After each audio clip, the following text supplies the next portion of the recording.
See, this is what I'm saying. Y'all. This is what I'm saying. Like the attack on black women. Like, first of all, my face card doesn't ever decline, baby. Don't get it twisted. Don't make me come off the camera. No, I chose, and it's an honor to be part of that organization. I'm proud to be part of that organization, and it's actually a microaggression. If you know, you know. If you are part of the Pan-Hellenic community, like I am, if you know, that's a trope right there about whether or not and pitting us against each other. And Smitty, this is something we've talked extensively about why is it always one of our own? Mm-hmm. Why the pitting against each other? I don't get it. Literally, as my daughter is in the other room cheering on everyone, you know, celebrating and getting NAACP awards on the last day of Black History Month. That's insane to me. So yeah, that's again what I'm thinking about tonight. Thank you, fam. I am so sorry that happened. No comment. No, I'm gonna leave that alone. We got LM. Happy birthday, LM, fam. Good to see you in the live. Yeah. I will go on a tirade in a minute if I don't be careful. Let me go to Covey. Covey, fam. I want to check in on you. I know you've been live and dissecting the situation from head to toe. So I just want to check in on you. How you doing? Yeah, hi, Smitty. First of all, before I go on to that, I just wanted to say, Dun Dun's father is a guzzler and he should have been a backshot. Anyways, before I go on to that, I just wanted to say that to Dun Dun. I'm kind of stressed, with the whole situation. And the only reason to that is just the greater implication of the whole region is on fire. And I'm very worried as to how this is going to continue to escalate. I think that is what's worrying me the most.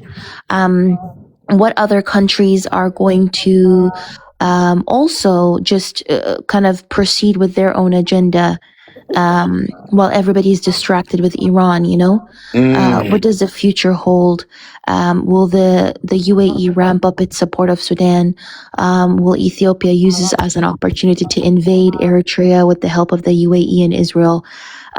There's just a lot of things that are currently running through my head. I think that's precisely why I got emotional before, because I'm thinking, like Ethiopia has been saying a lot of genocidal statements towards Eritrea for the past 2 years. I don't know if people know this, but the Ethiopian prime minister has literally on national TV said that he would only need a month to turn Eritrea into Gaza.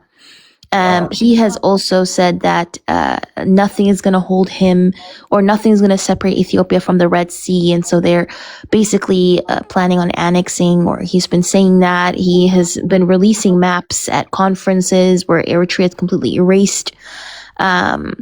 He has also sent troops to the border a couple of days ago. So this man has actively been flat out genocidal. And has not hid the fact that he's genocide. One other thing he said was, nobody cared about Ukraine, nobody cared about Palestine. Who's going to care about you? Why do you think anybody would die for you? Right? So, You just. I think that's the only thing that I've been thinking about, because we do not need another war. I think the whole region is already plagued with war currently with Sudan. And so if another war starts, it's just going to all merge together and bleed in together, especially because Eritrea and Sudan are very good allies. So, yeah, I don't know. It's a bit worrying. I think that's why I came here and I got very emotional, because it almost felt like a lot of the people who were engaging in the conversation just did not understand the gravity. They were just very... not necessarily self-centered, but it was more living in a bubble. and not realizing the greater implication of all of this, and focusing on electoral politics and, oh, this happened a couple of years ago, and all these different things. And I'm just like, do you understand what is happening? And that's only going to continue getting worse. So long story short, I'm kind of stressed with all of it. But yeah, how are you doing, Smitty? I'm doing okay. The news cycle was crazy, obviously, today. You know, there was I don't know if you were in the live when there was a guy that came up. I can't remember the person's name. If I did, I would have mentioned it just to keep it more anonymous. But he said, you know, that we're safe. I've been thinking about that all day. You know, American citizens, we're safe. We're safe. And like the privilege it takes to say that when there are so many American citizens that don't feel safe. You know what I mean? So many people in this country that are carrying their passports, their birth certificates, all of these documents, just in the hopes that they may not be detained or whatever it may be. And so, like, it really reinforces, I already knew this, but it reinforces this idea that when people speak of this country, they're speaking of a subset. They're speaking of a subset of people. You know what I'm saying? And it's one of those, like, again, this isn't new, right? But there's just certain times it gets reinforced and you're like, oh, yeah. Right? And that's nothing to take away from what's going on in around the world. But it's just it's like, how can you be so blind? You know what I'm saying? To like, you know? And so it's just one of those things, you know how it is, where you can host a live, it could be, 2-3 hours and you're doing your thing. And there's just one little thing. You're like, goodness, why am I even doing this shit?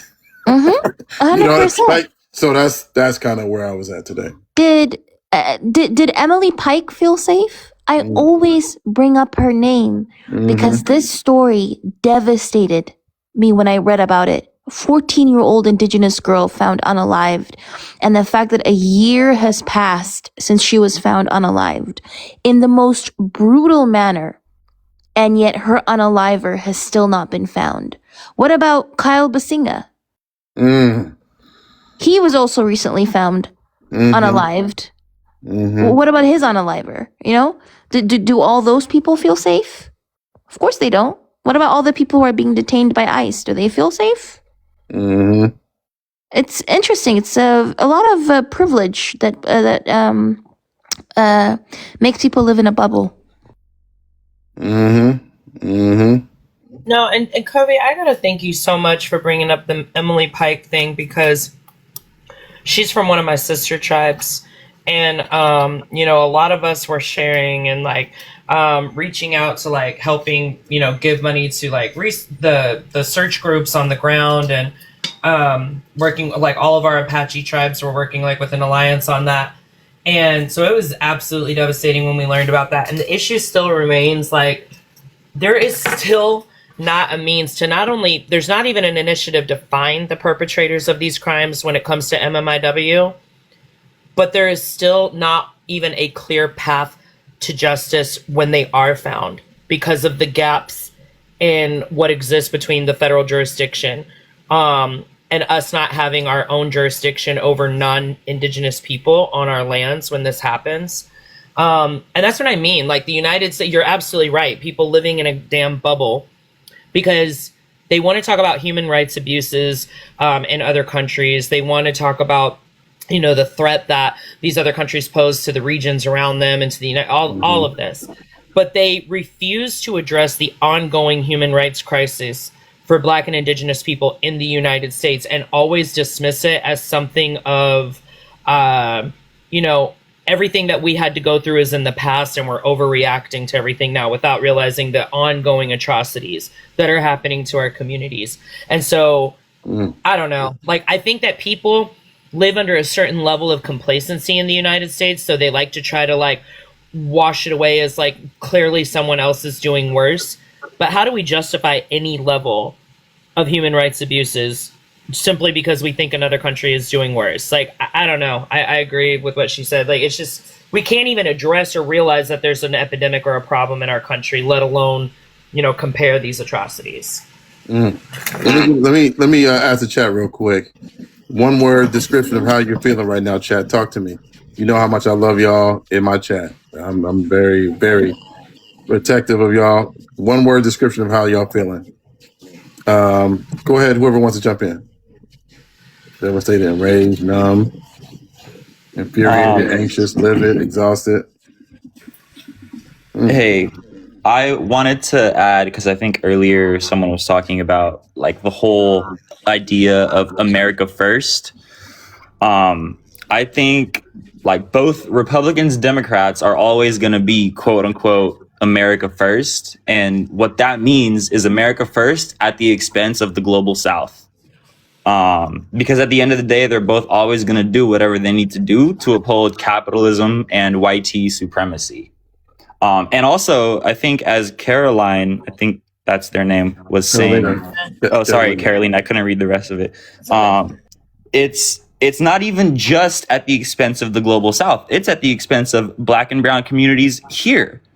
Like the only reason we live comfortable, cushy lives in the US is because we export our violence to the global South and to Black and brown communities here. We utilize legal slavery in the form of the prison system. And like, it's so obvious every time a group of people in another country decide to like socialize their own resources, we pull some shit to destabilize their government so that we can continue to extract those resources for pennies on the dollar. And it's just really, really sad and scary. And it's tough that this is how we have to live. And it's like, even though I disagree with it, I still benefit from it. Like, and I feel really bad because like I live in the US and I do benefit from the evil actions of the empire. It's just really sad. Yeah. Yeah, no, I think, again, we are living in a time where, there's just, I mean, it probably has always been this way, but there's so much dehumanization. So I'm leaving that to Covey, fam. She's been doing them lives, so I know where I'm outclassed, and that's definitely one. So, yeah, it's a real tough time. It's a real tough time. Yeah, and also very much shout out Covey. I spent like 2 or 3 hours watching that live, and it was very informative, very scary. But yeah, I really appreciated that because it's good to see the news. Like that meeting, the UN meeting, oh my God. There was a meeting and it was like almost every Arab nation was like bootlicking America, and they were like basically saying, they were like condemning Iran when we bombed Iran, we bombed a school of children. Like, what are you talking about? It's just frustrating. Yeah, no, I hear you. Real quick, y'all, if y'all don't mind, y'all know I like to do this. I think it's time to pour into Covey's cup. You know what I'm saying? She's been working super hard. Wherever you land, by the way, on how you feel about what's going on over in Iran. So if y'all could maybe just send her a quick comment and tell her how you feel, I would appreciate it. We got to pour into each other's cup, y'all. It is very difficult times. One of the main reasons I tried to build a community on TikTok is for these difficult times, so that we can all kind of get through it together. So if y'all don't mind, if y'all could for me, that would be incredible. Nichelle, I want to come back to you. As someone else who has been incredible with this platform, with Black History Month on your mind, how do you feel, with politically, with the elections coming up in Texas? How do you feel as a Black woman today in 2026? Talk to me about how are you feeling? Because I'm hearing a touch of sadness in your voice, and I know it's bigger than what's going on, in any one thing. So talk to me. Yeah, a little bit. I try not to let it bother me or like comments about not choosing AKA or Delta. Oh yeah, please. Unless that it doesn't bother me. I'm proud of my choice. It bothers me that in 2026 we still have men who feel like they can talk to black women like that. Hmm. It's the same fight every single day, whether it's being tone policed. I've been talking a lot about black rage. Um, I've been talking a lot about this curated kind of image black women have to project to the world, right? Like don't be too much, don't be too little. It's a constant thing. Is my natural hair, acceptable? I watched Jasmine go through it. She did an event here. I want to say, I think I don't know where she was. She might have been in Dallas. I'm not sure, but she was crying and she was talking about how hard it was to get to where she was today. Jasmine Crockett, by the way. Hmm. Um, and it took her a minute to kind of get through it and get started. But she was saying how no one believed her. No one believed that she could win. No one believed that that she could be elected as a congresswoman, and then she won. And there were so many black women, Smitty, in the Hmm. room. And for those of y'all who don't know or maybe are not familiar with black churches, we do things like callbacks. And so as she was tearing up at the beginning, you could hear black women saying, "Take your time, baby, take your time. It's all Mm. right. Take your time, take your time." And dang, I don't know why that's making me emotional right now because I felt Powerful, that too. I powerful. felt that too. I felt it too. Um, it's black women that are doing that. We're gonna try our best. We're like I said, we're not perfect. We're gonna try our best to tell them, take your time, take your time. It's okay. Um, and she said she was told, just like she's being told in this race, she's not electable, and then she won. And so it's this constant. Again, I don't mean to ramble here, but it's just like this weird dichotomy that you're in. It's like Black History Month. We're supposed to be celebrating, the achievements of Black Americans. I've got my daughter in here. I literally hear her cheering on all the awards and, the NAACP awards. And but then you have a man that comes up here and says, it sounded like a black man because clearly he knew what AKA and Delta were, Hmm. and then tries to disparage me for my choice, which Hmm. long, long, long tropes of, which sorority is better. Hmm. Or when we're up on panels and it'll be one of our own that disparages, you know what I mean? It just Yeah. gets you down to the point where, I gotta fight white tea people, I gotta fight white supremacy, and I gotta fight misogyny, and now I gotta fight our own too. It's not fun. It really begins to wear on you. Yeah. I mean, I've been pretty open about how this app has definitely moved me in regards to misogyny. Obviously, I always knew misogyny existed. Hell, I think any man, if he's being honest, right, knows it's certainly out there and it's certainly powerful. But being on this app, woo, boy, it has changed me. Like, y'all see my panels. My panels are what, 85% women, and it's intentionally 85% women. Abdullah's doing a great job of adhering to the rules, but let me tell you, goodness, 95% of the problem panelists I have are men. And it ain't because, we don't give them time. Or Josie, thank you so much. So, like, I'm biased. I'm for sure biased. Like, my panels are mostly women, and that's the way it's going to be. Now, it's also mostly women because women, by far and large, do the work before they come up on a panel. You know how many dudes have come up on my panel? Like, Smitty, what's the topic?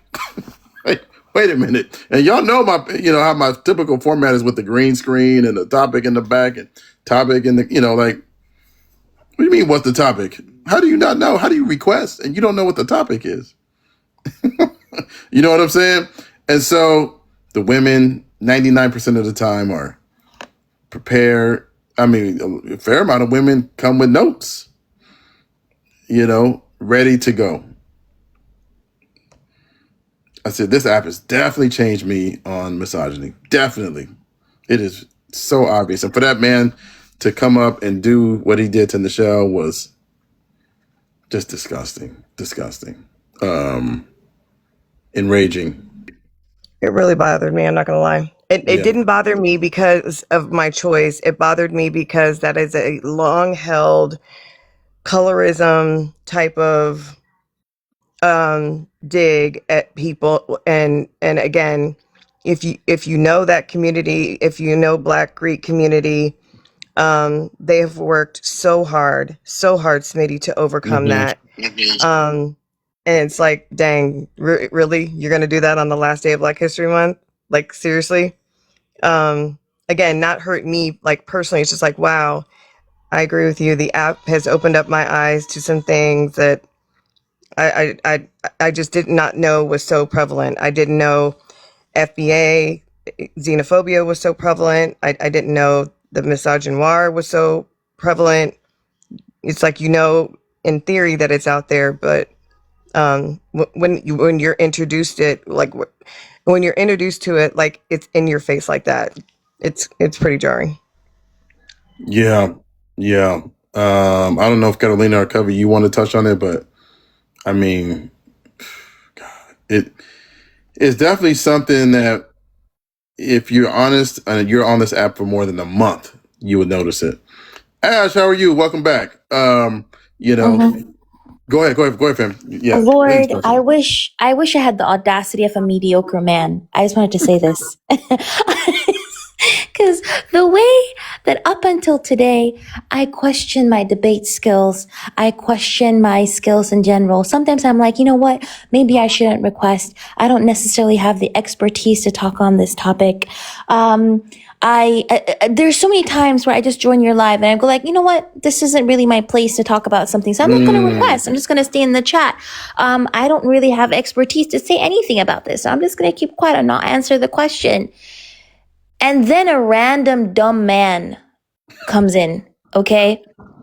And they have the audacity to think that they can express their opinions when, again, opinions are like buttholes. Everybody has them, but not everybody needs to see them, okay? So I'm taking that. I'm just saying.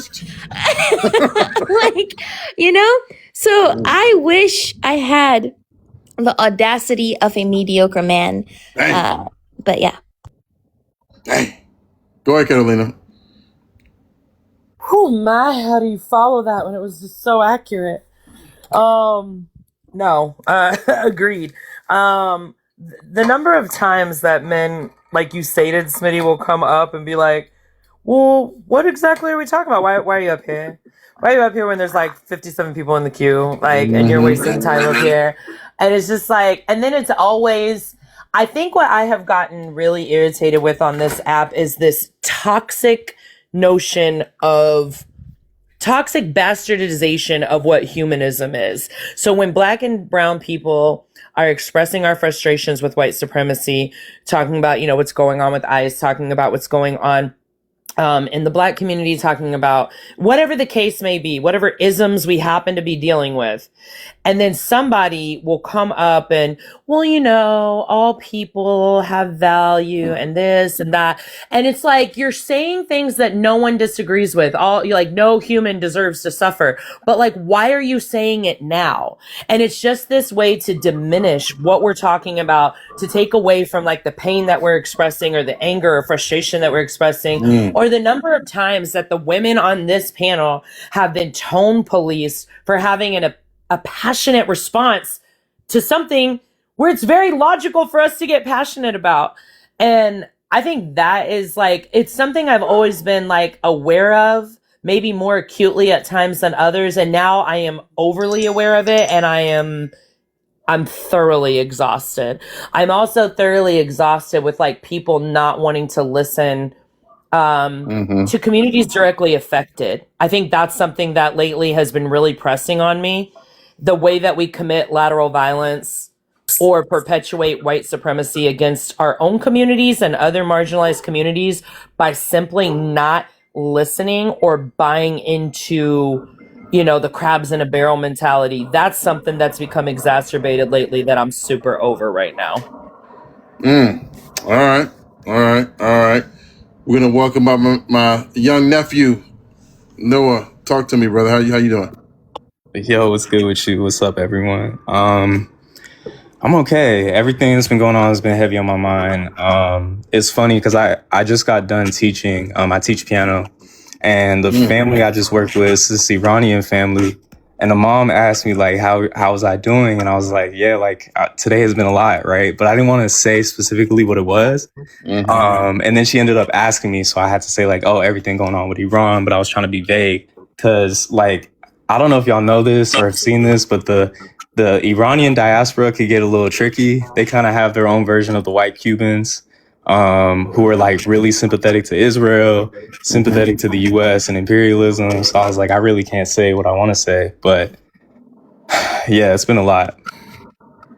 I hear you, man. I hear you. Let me go to Jermaine. Talk to me, Jermaine. What's on your mind, bro? Smitty, what's going on, man? How y'all doing? It's lovely spending a Saturday night with y'all. That's Look at right. that. It's so warming. I love it. Couldn't spend it with any better people. I appreciate You know, that. I'm okay, man. You know, like, no, it's been a lot going on in the world. Also, there's been like a big adjustment in my life, you know, because like my partner, she moved across. Basically, I live in Atlanta. She moved to Vegas, you know, for work. For a year though. But you know, it's been a big adjustment, you know. So kind of big lifestyle change, you know, don't see her much as well. I saw her on Valentine's Day weekend. But you know, it's still like a big adjustment. So still kind of like navigating through that. Also while dealing with the world. And then you got to deal with your own problems. You know what I'm saying? Work on yourself. So, you know, you just try to keep some kind of sane mind. You try to at least. That's why I try to like indulge. I've been like in the Legos a lot lately, you know, building some Legos and just trying to like keep my mind at ease and stuff and do a little community stuff. But yeah, man, I'm okay, but I'm really tired mentally and emotionally. So when I say I'm okay, low key, that really means like, I'm on the fence. You know what I'm saying? I But feel you know, you. I think like being in this space and that you hold, and also like spaces that you know Carolina, Covey, and the shell hold. I think it's like a good like remedy. You feel me? So I'm like very appreciative of it. I feel like it kind of eases it because I feel like this is a space to like, you know, be you, but like Absolutely. unapologetically. You know? Absolutely, man. Yeah, And no, also kind of absolutely. like just, you know, me being like, okay, well, because I always say, you know, I'm really take pride in learning about politics or the message, you know, around the world. But then I come across your panel, I meet these intelligent women, and I just feel like, damn, well, maybe I need to up my game up some more. Like you say, it's a 10, but it's like, okay, I feel like, yeah, let me up my game up a little more. But it's like respected, you know. So I appreciate these kind of spaces, man, because Absolutely. it's a lot be going on in our lives. No, absolutely. Absolutely. There was somebody in the comments I wanted to address, but it looks like that person is gone, unfortunately. I invited that person up. I don't know if, I don't know who they were. I didn't see them. Tell me. What's that? I said, what'd they say? Tell me. I'll get them later. Oh, no. They said, you guys are the enemy within. And like, to me, his or her name was Persian something. But to me, it's I that Persian, saw like, that. Persian Yeah. Jewish princess yeah, said Yo. princess. Okay, that we were not self-aware, that we were not self-aware. We lacked self-awareness. You can And tell him I so- said your mother. well, no, listen. I think it's sad that anybody would look at a panel of Black and Indigenous content creators right here in America and, you know, think that we are the enemy within. That's too bad. I don't even get mad about it. I'm not like, oh my gosh, blocker, muter, right? Like I don't know. I it, think it, Catalina wants the West to fall though. Like I don't really feel safe right now with her on the panel. She's talking about she wants the West to go. My West? Listen now. you know, We were catching all kind of flack for that today. Me and Kobe were saying that. it's too bad. That's It's too funny. bad. But anyway, let How me. dare you not like the West? This is blasphemy, okay? Just say you hate America. He said, Listen, I love when they exactly. say Western values. Because I had to ask, bro, like, you like the Yahtzees then? Is that not the West? Mm, That's such a great question too. I don't think people what are you understand talking what that about? means. And I think that's one of the biggest issues. A lot of people talk about not only topics that they don't understand, but terminology that they don't understand. And I think that's a huge problem in our society. mm, It falls under what does it mean to be an American and what are American values, right? We saw that whole narrative during the Super Bowl, right? I wanted to do a live about what does it mean to be American, almost in a rhetorical sense, right? Because you saw the crash outs of whose mic is that? that's me. Sorry. Go ahead. You're just such a troublemaker, Smitty. My God, All right. control your background. I'm just kidding.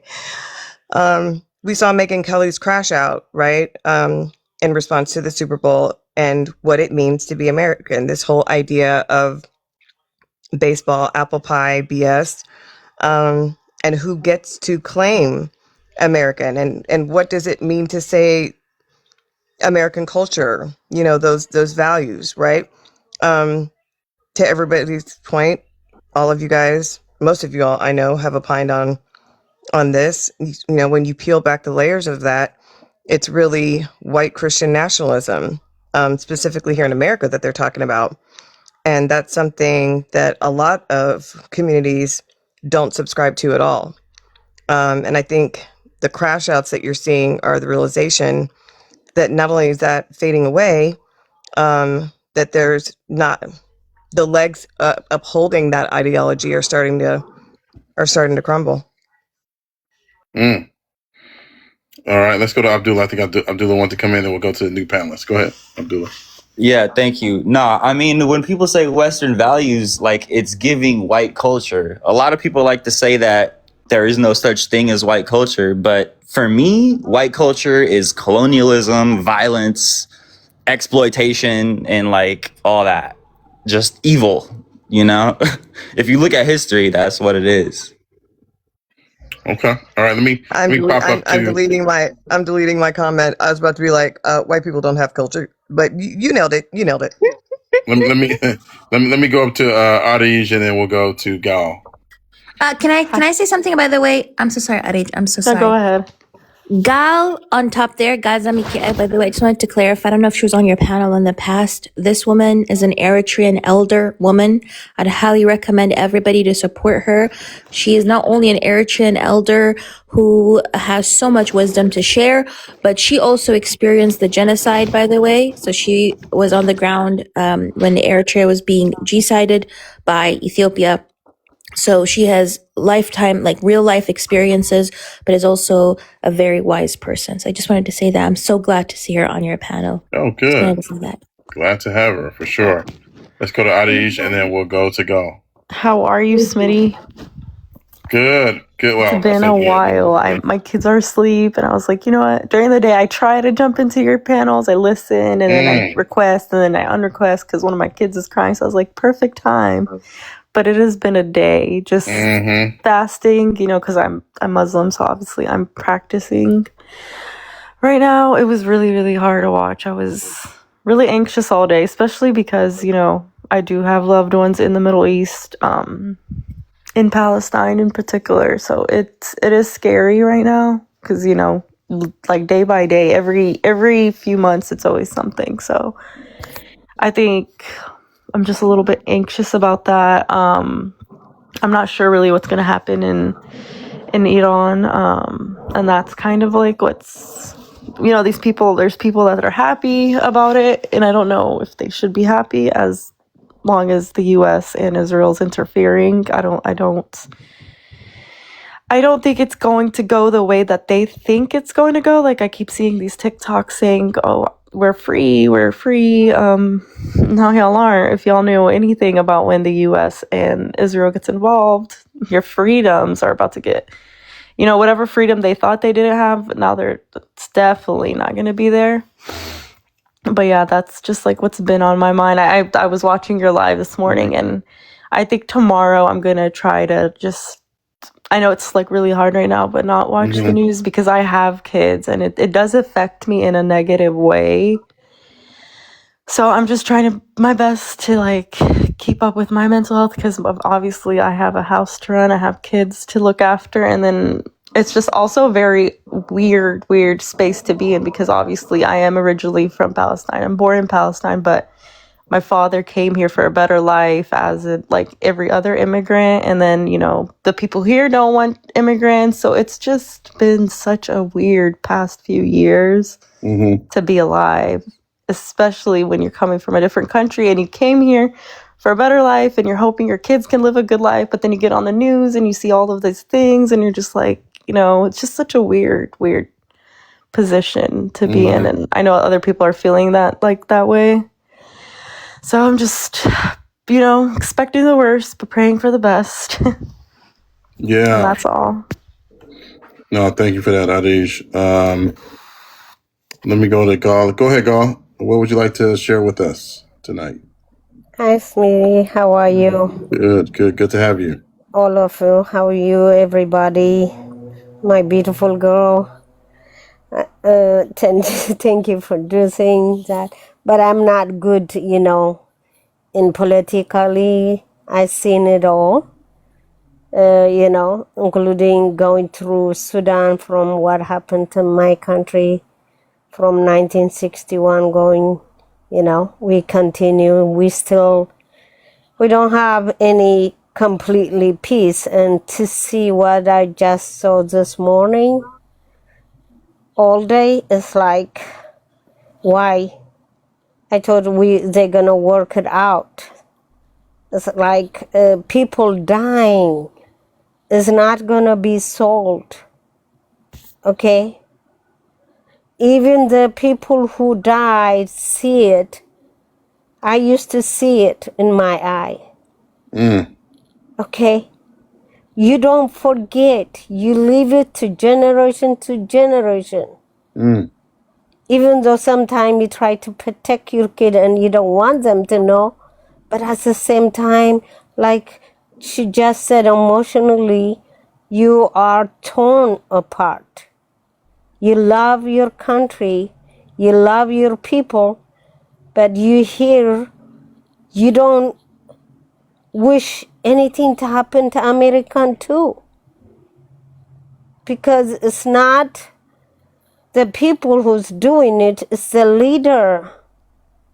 Why can't we share the resource? Why can't they give the company or the corporation 50% and take it, use it? It's enough for everybody. The land, the water, the resource. So people need to understand. It's not about one side is terrorist or bad, or the other side is so good. No. They just want the oil, the corporation. But do you understand? Over there, they're not going to have any peace anymore. Okay? It's not. No matter how strong you are, there is going to be someday you're not going to be strong. Ethiopia is 10 times double of Eritrea. For 30 years we had a war. We win. But do we still have good relation and peace? No. But because they believe we are strong, we are rich, we have a power, so you are not enough to compete with us. Why do we have to compete to each other? Why can't we share the walls? God gave it to us. The earth gave it to us, to all of us. If they could have done that, nobody will say no and have chosen a war. That's the issue. And I feel sad for the people, especially, Palestine first, now here. The people are really gonna pay for it. But, in the end, I hope something changing will come. In my country, I worry still. I lost most of my family. I lost my dad. I lost my grandparent house.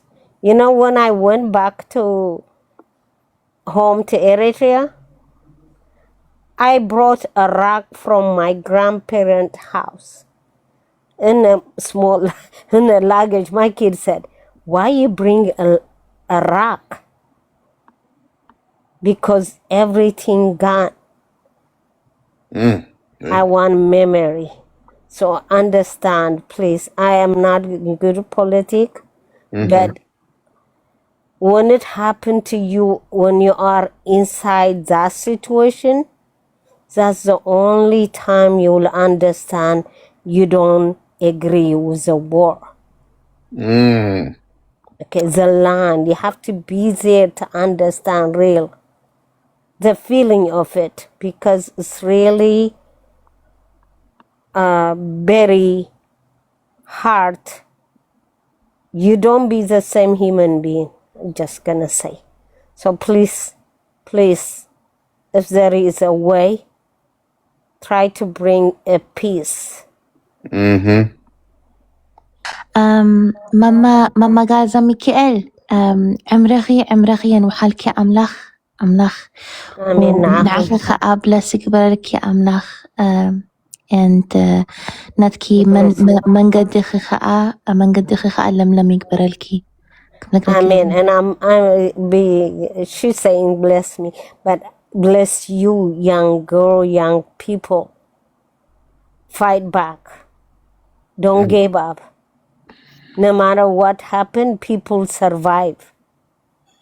The generation come back. It's gonna change. I don't know. Am I gonna know when it's gonna? No. I wish I could see a good change. But if it didn't, I'm hoping my grandchildren, our grandchildren, or your children don't go. But my sweet girl, I love you. I proud of you. You going fighting and telling the story. Telling the story is not forgetting the people who got unalive. So you are standing for Eritrea. You talking. I'm talking for my three brother, my uncle kid. I gave my son, my uncle, my age. He didn't have children. I wish my brother came back in wheelchair, or my uncle's son. But they didn't have children. They didn't have anything to live. But they left their country for the next generation. When I see the young people complaining, that's when I speak. Yeah. Because I wish I have memory of I have picture. Thank you, God. But I put my son, my uncle son, that we used to play together back home. And when I heard he passed away in a war, I gave him that. He lived here with me, my son. So what I'm trying to say is, we all gonna have struggle, but there is a sun someday is gonna come. That's a great message. Yeah, as African, keep going. That's a great message. Yes. No, that was beautiful. Beautiful. I love when we have the opportunity to get the wisdom, you know, and yeah, so I guess here's what I would say to what some of what you said, right? And I've been very open about this. I don't proclaim to be someone who knew a lot about, for instance, the Middle East up until just a few years ago. But I realize now that there was a lot of propaganda when I was a kid. You know, like when I was a kid, I remember, you know, when the Ayatollah Khomeini, was, I don't know what you would call him, the supreme leader of Iran. And in the United States, like they would make us more scared of this man than the police, right? Than LAPD, right? It would be way more negative, right? Of Ayatollah Khomeini than the LAPD. And then you filter that down into, you know, when you talk about Palestinians, the way our media talked about Palestinians, I'm not gonna lie to you, like I really was propagandized against, and I believed a lot of it. And I think about like even going into, you know, 9/11 and, you know, the country was united, except if you were Muslim, you probably didn't feel very united if you were Muslim in America. You know, but there's a lot of people that say that to this day. Oh, we were so united. But are we forgetting, you know, who was the outcast at that point, you know? And it took a lot. And I talked to Nichelle about this. It took a lot, even after 10/7/2023, for me to kind of really, you know, deconstruct all of the images and all of the propaganda. And I think the quote that really got to me, because I got into an argument with this person that lived, friend of mine in LA.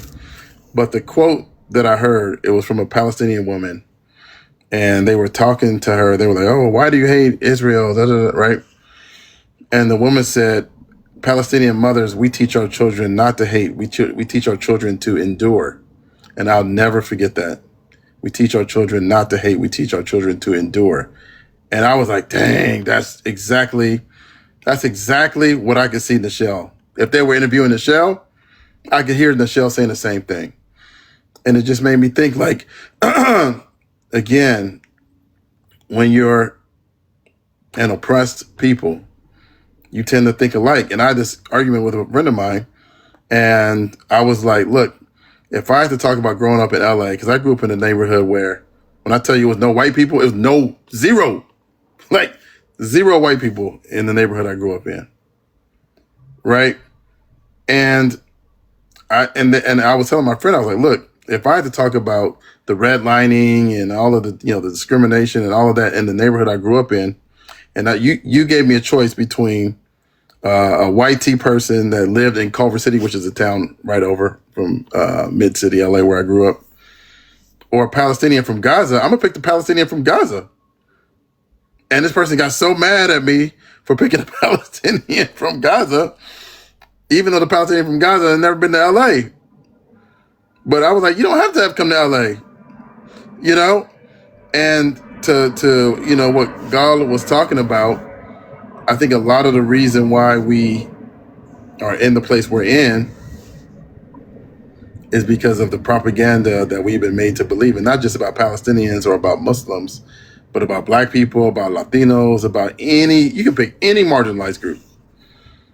There is so much propaganda that interweaves this way into making us believe, right, that, you know, XYZ group are problematic. And then you guys have heard me say it so many times that it's not enough to deconstruct your beliefs about your own group. And that's where Black men, I feel like we get it wrong. Honestly, I'm just going to say it.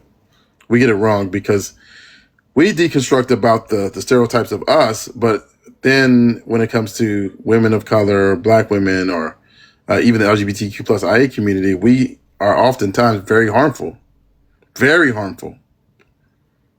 right? Like, it's not enough to just deconstruct your own stereotypes. You got to deconstruct everybody's. because they all play in together. So I think that's part of the reason why we're in this mess. And I totally understand the reason, but at the same time, we do got to check our own, as Nichelle said the other day. I fully agree with her.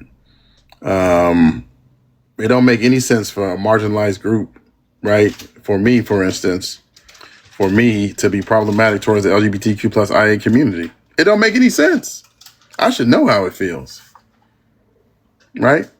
And unfortunately, our community has been much more homophobic than I would, I think any homophobia is bad, but we have a problem. We got to call it out. We can't be afraid to call it out. We can't pull back from it because we should know how it feels the most. Jermaine, you want to talk about it? Yeah, Smitty, I think oh man, that's triggering. That's Talk to me. triggering, Smitty. Like you said, man, I'm glad you said this because the first thing I've done, Smitty, was I deconstruct the stereotype of myself as a black man navigating through society. But the next steps I had to check and deconstruct was like how to view women, how to treat women, um, deconstructing those stereotypes, being homophobic. Not saying I was homo, but I had like I guess you can say it is because I used to have like certain mindsets like, oh no, ew, like that's weird, that's disgusting. And this was like I'm 33 now, but I was in like my younger 20s, right? I'm navigating post college life, but I was like, oh, that's kind of weird, like ew, like I remember meeting like one of my first interactions when I came across a trans woman meeting, and I looked back and it was just like it wasn't positive. It was like, oh, like what is that? Ew, like I've never heard. Why did their voice sound manly? Like Smitty, that was me at that point in life. When I was younger, and I was like, I got older. I started to like learning more and educating myself more. That's when I started to like Yes, Nichelle. Yes, raised in a southern black, like the stereotypes. Like, oh, this is bad. You look down. Like, yes, I mean, I had to deconstruct myself. Like it was, and because I grew up around that kind of talk, and really not in my household, but I'm just saying the environment. But man, Smitty, yeah, I had those thoughts and I had those mindsets, and I thought, okay, I deconstructed myself. That's it. That's all I needed to do. Nah, Smitty, I had a lot of work to do, and it was just little things too. It hadn't to be nothing crazy or major, but it's still demonizing. At the end of the day, it's still wrong. It's still transphobic. It's still homophobic. So I definitely had to go forward and check that reality. And I think they said that's the next step for black men too. I think in a general, yes, you can not only just deconstruct those stereotypes of yourself, but also of how women, trans men and women, in the LGBTQIA community itself. Like they gotta deconstruct there. Otherwise, you're just gonna be stuck in this vacuum. And you end up sounding like a white supremacist if it goes unchecked. I feel like it grows bigger and bigger if it goes unchecked. But I'm really glad you said it. I just thought about, wow, I used to be like that in like a few ways. They're definitely not a proud moment, but I am proud that I, check myself and like deconstruct those thoughts. But I appreciate you for bringing that up, man. For real. I was like, oh, this is a little triggering. Yeah, it's something that I had to come to grips with. I remember, what was it? Oh man, I can't remember exactly. Maybe it was about 2 or 3 years ago. And I was talking with my sister, and I'm pretty sure it was my sister, and we were talking, and she was like, the Christian, well-to-do, cisgender black male is the white people of black people. I was like, oh shit. Whew. I was like, that I was a little Damn. defensive at first. Say that again? The Christian cisgender well-to-do black male is the white people of black people. Ooh. That's Get mad at that. I Ooh. heard that before. It pissed Sis me got off. bars. Oh, Wow. sis is in here too. Look at sis is claiming that one. Yeah. I was like, but at first I was like, well, what about George Floyd? What, right? And then I had to then I went into my car because I was leaving. I went to my car. I was like, oh shit, she was right. I was like, she was right. She was right. You know what I'm saying? Think about it.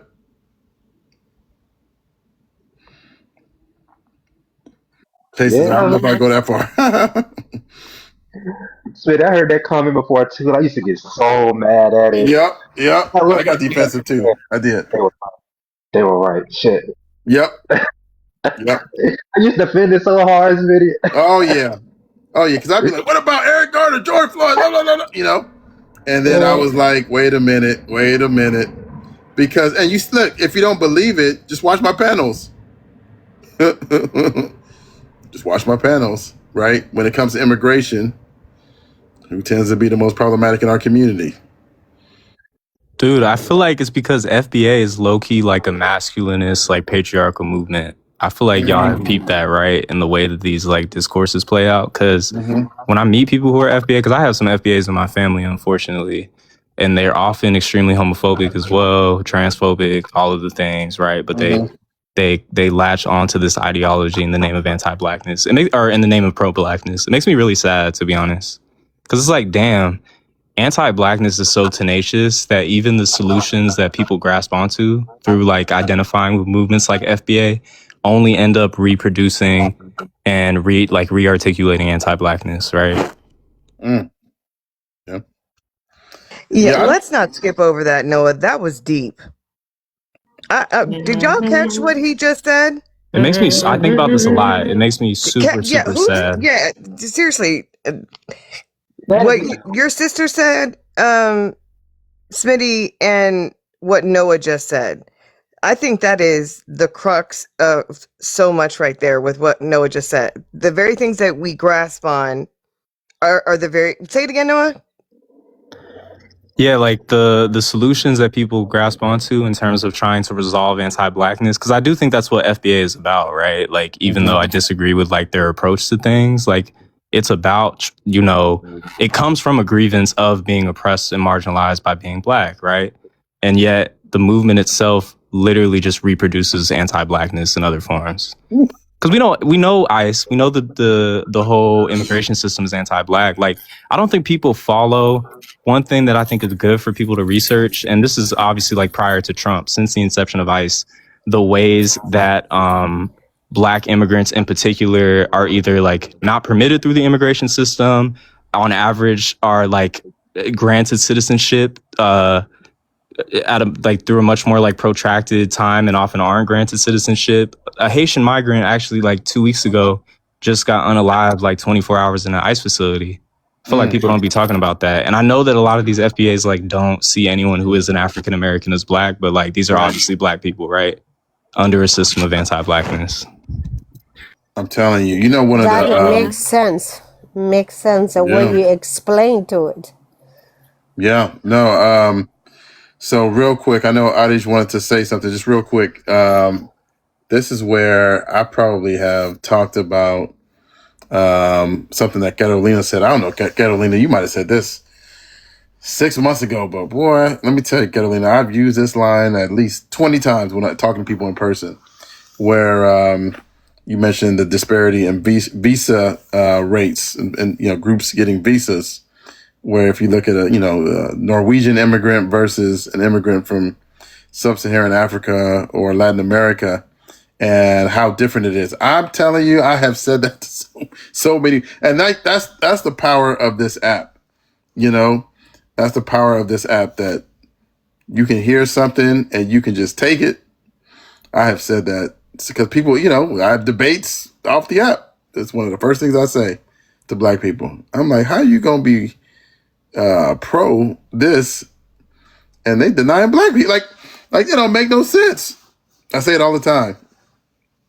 And you know, some listen, some don't. I feel like people just aren't really tapped in with like U.S. imperialism and specifically Caribbean history. Like, I always think of Caribbean history when I'm dealing with FBAs, because like there was a lot of interchange like during the slave trade, where like slaves were being moved around from the Caribbean to the United States and back and forth. Not to mention, like, Haiti's institution of slavery was actually remarkably similar to the US's. They even had black codes and stuff that were almost identical to the United States. So when they try to do this delineation, it doesn't really make sense if we actually like examine the way, like, actually, I'll say this. There's a project, right, that FBA is invested in, which is reparations, and they want to do like blood quantum, and they want to do the ancestry tests and like ensuring that these people are African American and not like a black immigrant. But it doesn't make sense if we take into account the United States and the harm that it's done to black people outside of the United States. Like, those people should be owed reparations by the United States as well. I don't understand how we could do this delineation when, like, especially black Caribbeans are equally as impacted by the United States, you know, destabilization. Like, they literally just did a silent coup in Haiti like 3 weeks ago or something. So like, the whole conversation is incoherent when you factor in imperialism.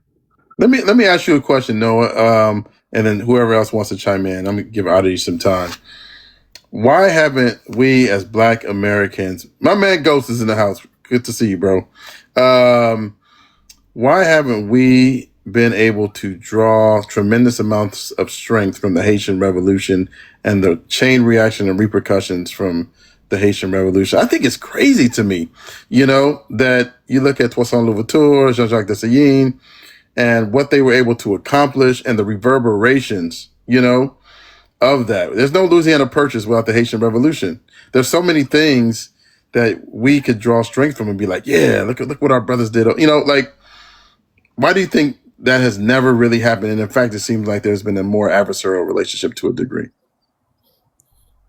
Jermaine, you want to answer that? Because I would have to think about that. That's a really good question. Because I don't know when these like when this bastardization of like Black nationalism emerged in the form of the FBA. Because I feel like that could help explain what you're asking. Okay. Abdullah said it in the chat. Oh, I'm sorry, Jermaine. Yeah, listen, we weren't taught it in school. Yep. We were never taught about that in school. We barely got Black history teaching, like in a formal education. Now, in certain families, like my family, like it was a requirement. It was talked about all the time. I mean, my family lives in Atlanta. I always used to hear the story every anniversary, you know, that my parents met at Tuskegee Institute. It was Institute at the time, and it was, you know, to HBCU, and the history of, you know, George Washington Carver and the associations with, you know, Black sororities and fraternities. And, you know, my mom was married at Ebenezer Baptist. Like, it was just integrated for us. But as far as formal training, like, we were never taught that, Smitty. We weren't taught anything about the Haitian Revolution. And I've also heard people, you know, different scholars and things like that who talk about this, you know, mention, and it's probably true too, like not teaching, letting the Haitian Revolution and that the spirit that embodied that and made that happen, transfer over to, you know, chattel slaves here in the States too, right? Like, let's not give them any ideas, basically. So I don't know if that's why we weren't taught that, but I can tell you right now, we weren't taught that. Not in like K through 12. We barely got Black history. But I feel like, and then Jermaine, I'm gonna come to you. But I feel like the vast majority of Black history, that at least in the neighborhood I grew up in, was never taught in school. Like, it was almost known that you weren't going to get it in school, and so it was either your parents or somebody on the block or somebody was talking about it other than the school. You know, like, it's like we knew, at least again in LA, we knew that, okay, the only thing in Black history you were ever going to get taught was about Martin Luther King and I Have a Dream speech. Like, you know, that was it. And so for us, at least, it was completely outside of school. I'm sure that was super intentional. Like, I'm sorry, I'm gonna say one more thing. I don't want to monopolize the panel, but I just became privy to this recently, and I think it's something that like every Black person should be looking into, especially in the United States. Like, I think most people are familiar with COINTELPRO, but there was actually a mass surveillance project taken up by J. Edgar Hoover in the late 30s that preceded it, and it's called RACON. You can look it up. It stands for like FBA Survey of Racial Conditions in the United States. And I think it was focusing on Harlem in particular. but it's this crazy like mass surveillance project that was like trying to understand the ins and outs of these like Black resistance movements so that they can like contain and crush them, right? Mm. Like it's a crazy document. You could look up the FBI document. That's crazy. I'm definitely gonna take a look at it for sure. Yeah, definitely gonna take a look at it. That's because I think like yourself says, like it wasn't talked about. It's not talked about because I teach social studies Hmm. in middle school, 8th grade, and again, like all of it's really watered down. I mean, do we even barely get Nat Turner? Do we even get Nat Turner in the Right, school level? Like we right. barely get that. We get like probably like a sentence of it. The kids nowadays, so we don't even get the rebellions here that took place in America, the enslaved rebellion. The, so it's like I Yeah. think it's definitely hitting. I think it's more so of like we don't know, but you feel like everybody should know and embody the Haitian Revolution experience. That's if anything one of the most well known ones. The first Black Republic, right? But it's definitely intentional because they understand that. I think also maybe because it was violent.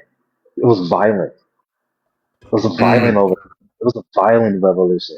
Like Smitty, this wasn't some just Smitty. This cost lives. This is bloodshed. This was Hmm. sacrifice.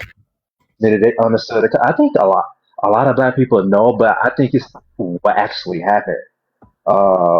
Like You think a it's. lot of Black people know about the Haitian Revolution? I, I think. What do y'all think? I think. No, you're right. Let me think about that, Smitty. No, you're right. I don't think so. I mean, on a They surface didn't level, know. maybe hurt, but I mean, Okay, I don't think any people, person, like I'm not saying like just anybody in America, because yeah, you're right. it's not even specific to us. But I know we're talking about it in that way. But Hmm. if I were to ask 10 people here who Toussaint Louverture is, I might maybe. What do you think? 2 out of 10? Yeah, you're right. You I know? also think. People didn't know. I didn't know. I could speak for myself. Mm-hmm. Okay, I didn't know what Black America went through.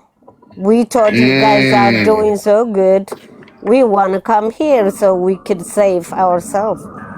you know, until you come, Mm-hmm. until you stay in the neighbor. I stay in mostly, we didn't see that much at that time, white people.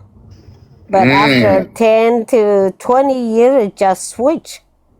My children knew more than me, a little better because from book and stuff. But in school, they didn't know. I went to school thinking I knew, but I'm learning now. Like from, Kobe Mm-hmm. is teaching me. I try to follow wherever she go and listen. I don't come up. I listen to you. And while I'm working and stuff like that. So I think we all didn't know it's on purpose. Yeah. If we know, we gonna say something. We gonna be partnered. We gonna understand each other. And if we understand each other, we gonna help each other. Yep. So they don't want us to know. Even in my country, the Ethiopian, really, they didn't know the people who live in main middle Ethiopia area.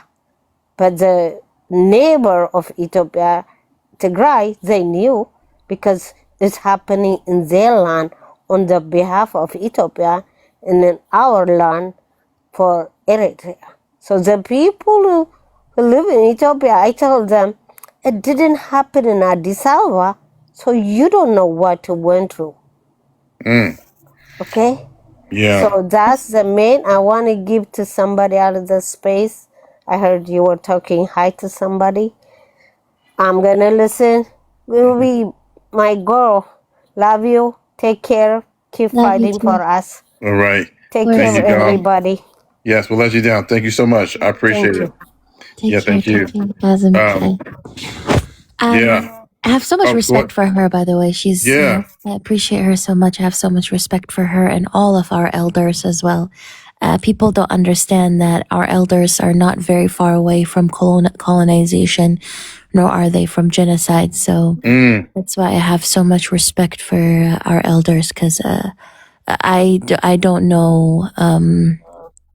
I don't know how I would have been able to survive a G-side, you know? I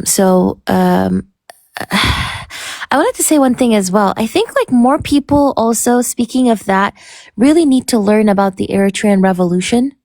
And the tactics that were used, the way that the people refused to be docile or comply or complacent and chose to pick up arms and fight against multiple colonial regimes, right? And I think like a lot of people don't have hope today. They just kind of give up. And they give up because they think they're up against so many odds. And so they think that they're bound to fail in the first place. So they don't even bother trying. And I think that's a lot of, like, that's the issue that I notice, unfortunately, with a lot of people, in that they think like, oh, at the height of, and every time I think that too, by the way, Smitty, like, I feel like, well, you know, I don't know, these powers are playing chess. This is a whole country. This is a whole structure. How am I expected to change anything? And I almost want to give up. And then I wonder how people must have felt at the height of apartheid. How people must have felt at the height of slavery, how the Haitians must have felt at the height of slavery there too, right?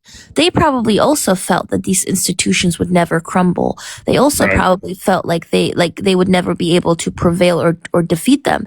And yet today, 2026, the victims of said machines prevailed and are alive today, whereas those institutions crumbled.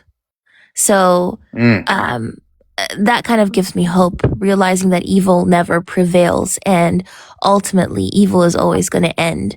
And if I know that for my people, Smitty, like if you look into the Eritrean Revolution, they literally fought against the Ethiopians, against America, against East and West Germany, against the UK, against Israel, against Vietnam. There were 19,000 Cuban mercenaries on the ground. There were Israeli and Soviet pilots who were airstriking. There were Ethiopian pilots who were airstriking. And my people didn't even bother. Yes, Vietnam, unfortunately, the whole Soviet bloc supported our genociders. My people, unfortunately, like, didn't have an air force, didn't have anything. Nobody believed in them. And yet somehow they fought 30 years and still ended up winning. And what kept them going was the hope and the determination that they would prevail. So I think a lot of people lack that determination. Yeah, powerful. That's powerful. Yeah, I think a couple things I wanted to talk about. One is, you know, we're talking about the Haitian Revolution and people not really knowing about that here in America. But two, some of the stories in, you know, African nations where, again, Black Americans, you know, could draw strength from. You know, Patrice Lumumba, Kwame Nkrumah in Ghana, many leaders that, again, you talk about just never being taught about these folks, right? Where, again, you have some inspiration, you know, you really don't hear about these folks. And so, and what Gala said too, which I thought was very interesting, and would love to get the panel's perspective, right? As someone who, on my father's side, Black American, on my mother's side, I'm first generation, right? From Ghana. It can be tough for Black Americans to go to Ghana or other African countries for some, because I think what they expect and sometimes what they find is a little bit different from some. Because as Gala was saying, right, there's this idea when you live in, you know, certainly in Ghana for a lot of people, that they don't really see Black Americans struggling. And so when a Black American comes to Ghana, they don't get treated that much different by some, definitely not by everybody, by some differently than a white American, right? There's this word in Tree, which is the main language spoken in Ghana, called Brunei. And what that means is foreigner. And so In Ghana, a lot of people will say Brunei to a Black American, right? And then when it gets translated, it really means white person more so than foreigner. Um, but when it gets translated, it's like, oh man, you calling me a white person, you know? But again, a lot of folks in Ghana, because again of the propaganda, you know, they feel like, hey, there ain't really that much difference between y'all in America. And so why are we going to treat you different? And so I just really think that's interesting. I would love to know people that have background in other countries. Is that the same phenomena as it is in Ghana? Or is that just something that's a West African phenomenon? If y'all want to opine about that. Yeah, Smitty. Like my dad is from Bahamas. Mm-hmm. He moved to Miami. He was 16. Then he moved to Atlanta. That's where he met my mom. So I am a you know mom Black American. Mm-hmm. My dad was from the islands. I had my first opportunity to go to Bahamas. Freeport. He's from Freeport. I had my first opportunity to go in 2017. Before COVID. It's never been the same since COVID. This is unfortunate. But it's very like learning about the culture, the language, the lingo. At first, I felt like, oh my goodness, I feel nervous. I'm out of place here. But it was just like, oh wow, this is like home for me. Right. Like people know that Bahamas was also a big plantation, but it also where it was many towns and small cities were founded by free blacks after emancipation. And a lot of them also fled to Haiti and Cuba for safe haven from slavery, which is pretty unique. And I did not know that until I went there. But I definitely feel like that ounce of just like it feels the same exact way when I went visit there. When I get the opportunity to, but it also makes me like really just like proud because there's a lot of resistance. It's me that there's like this story of there was a British ship. It was heading towards England, but there was a anti-slavery rebellion on the ship, and then they navigated and landed in Bahamas. Um, and come to find out, there was a couple of my ancestors was on that. So when I learned that, I was just like, man, like my family here has like a long rich history, or even just the Bahamas itself. And I felt more aligned and tapped in like with my that side of my culture. So it's like I get the Black American experience, and also I get the Canadian experience, which I'm very happy that I do. But I definitely feel the same way though.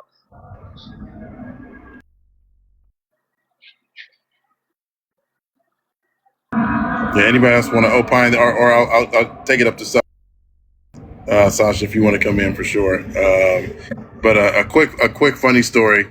There is Does it include a bathtub? Oh, wait, Lord, Cubby, you should have been here Cubby, last night. you should have been here last night. Woo, Can I all the get some secrets. coffins? Can I get some coffins in the chat for Smitty? Wait, did the Thank you very bathtub make an much. appearance again? Yeah. Yeah, we gonna think who was here last night, cause Lord no. Wait, what happened last night? What the hell? Oh, Did so the bathtub I make have appearance I have again? a couple of stories. See, I have a couple of stories Reparations that from the ship. Before you start, do they end in Look at death? what's up. Yeah. Yeah. Did everyone survive, Smitty? Really, sis? Really, sis? Croissants? Really? And Dang, she Pico's just did me dirty. I Picos. thought she had my back. I thought she Hey, had my it's all back. right. It looks like they already forgot my emoji, so I'm gonna be Oh quiet. man. So I was laughing because, and then I'm gonna take it up to Sash because in my family there's so there's this I'm gonna call her a resistance fighter. Her name is Ya Santiwa, right? And you may have heard of her. Some of y'all may have heard of her. When the British were colonizing Ghana, she stood up and she got exiled to the Seychelles Islands and all of this, right? And so growing up, my mom was like, yeah, Ya Santiwa was like, yo, great grandmother. I was like, what? I was like, oh, that's cool. And she would tell the story.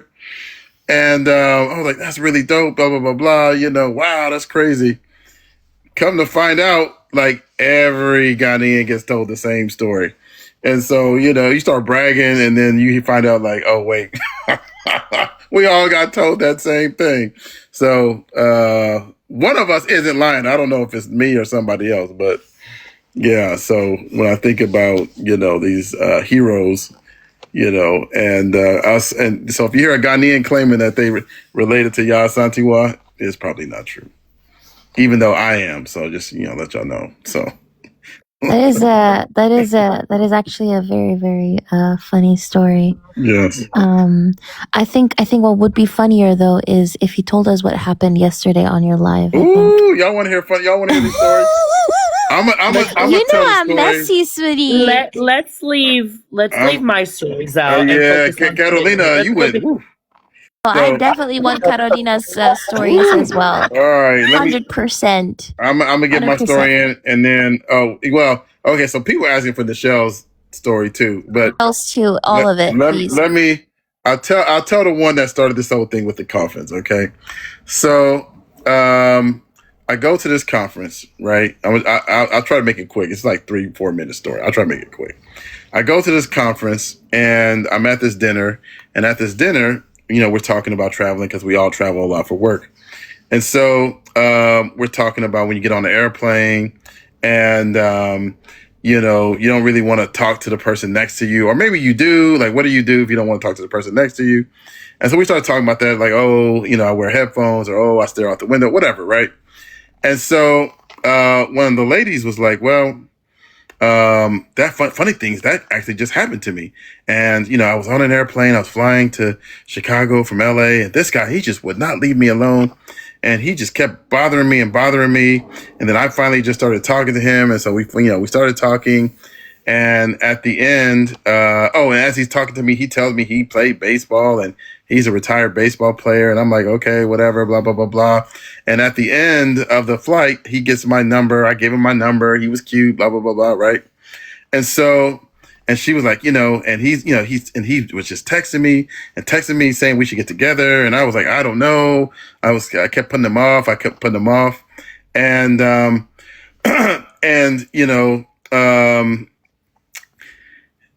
but he hasn't really texted me recently. It's been a couple months. And I'm like, I'm getting kind of curious. I'm like, what was the guy's name? This ex MLB guy that, was texting you and whatever it was. And she was like, oh, his name is Daryl Hamilton. That's what his name was, Daryl Hamilton, right? And when she said that, I was like, oh my gosh, right? So the reason I did that is because, and I told her this, I was like, I hate to tell you this, but the reason Daryl Hamilton stopped texting you is because Daryl Hamilton is dead. Yes. And yes. And it gets worse. And not only is he dead, his girlfriend unalived him because she caught him texting other women. Yeah. That's only the first coffin. Yeah. There's 2.5 more coffins. Yeah. Smitty is the Grim Reaper. Yeah. Yeah. Can y'all believe that? Yeah. Yeah. And so I had a couple more stories after that, but we'll see where the night goes. I might break the other ones out too. But can y'all believe that? Like when she said the name Daryl Hamilton and I just saw that this man was unalived, I was like, right? And I knew why too. And I was like, should I say it? Should I not say it? I was like, I'm just going to tell her. And yeah, that was heavy. It was heavy. Yeah. So that's the story, y'all. Y'all heard it. I know. Sash, go ahead. Go ahead, fam. Good to have you. Top that one.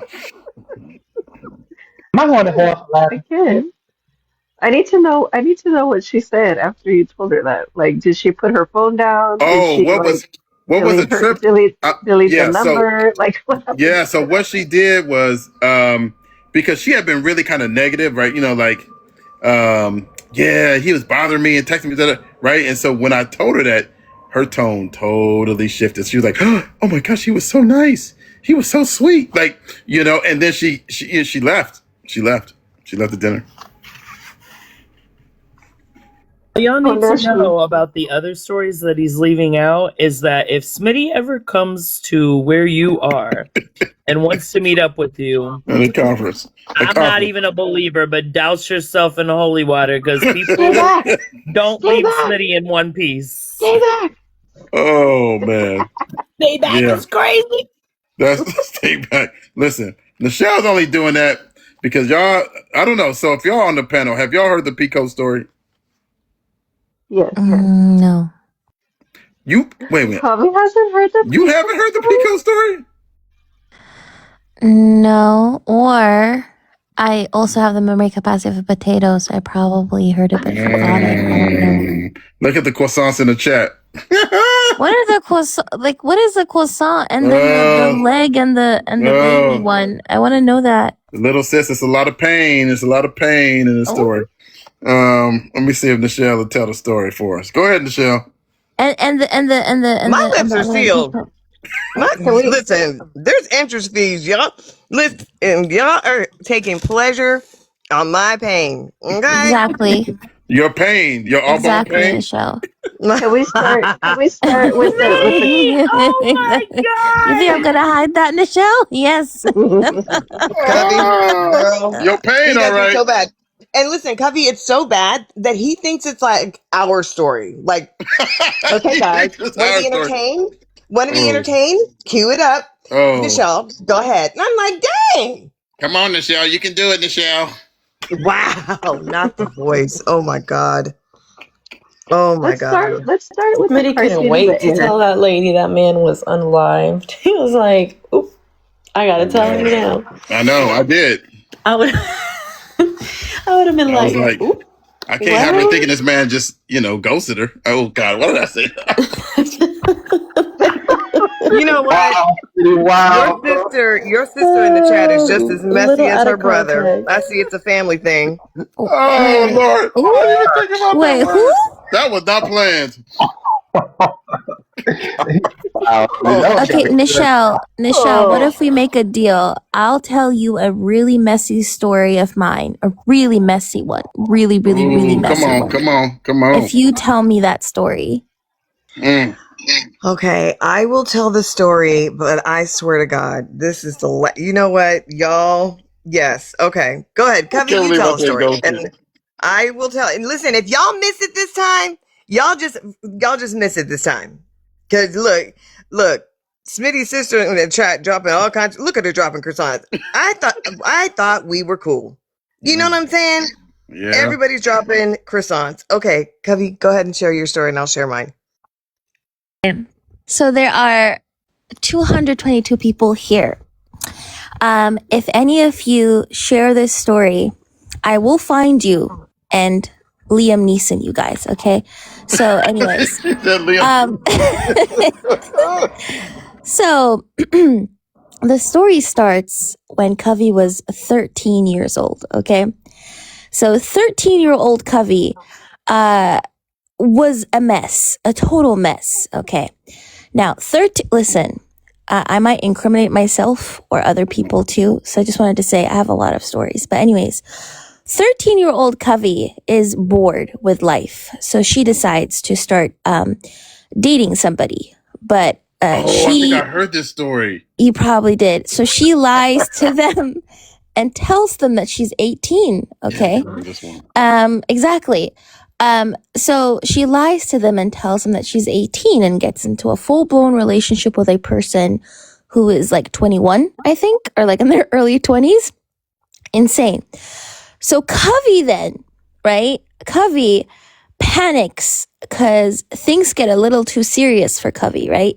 So Covey does not know how to get out of this relationship with a person when it was literally built on a throne of lies because she was 13 years old. So what does Covey do?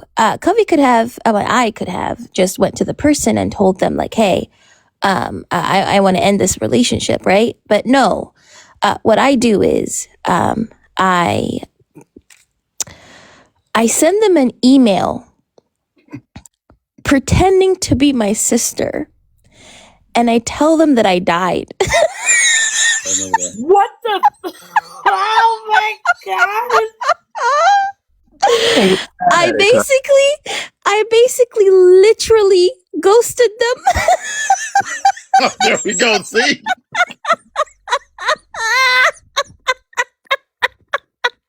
That definitely topped Smitty's story.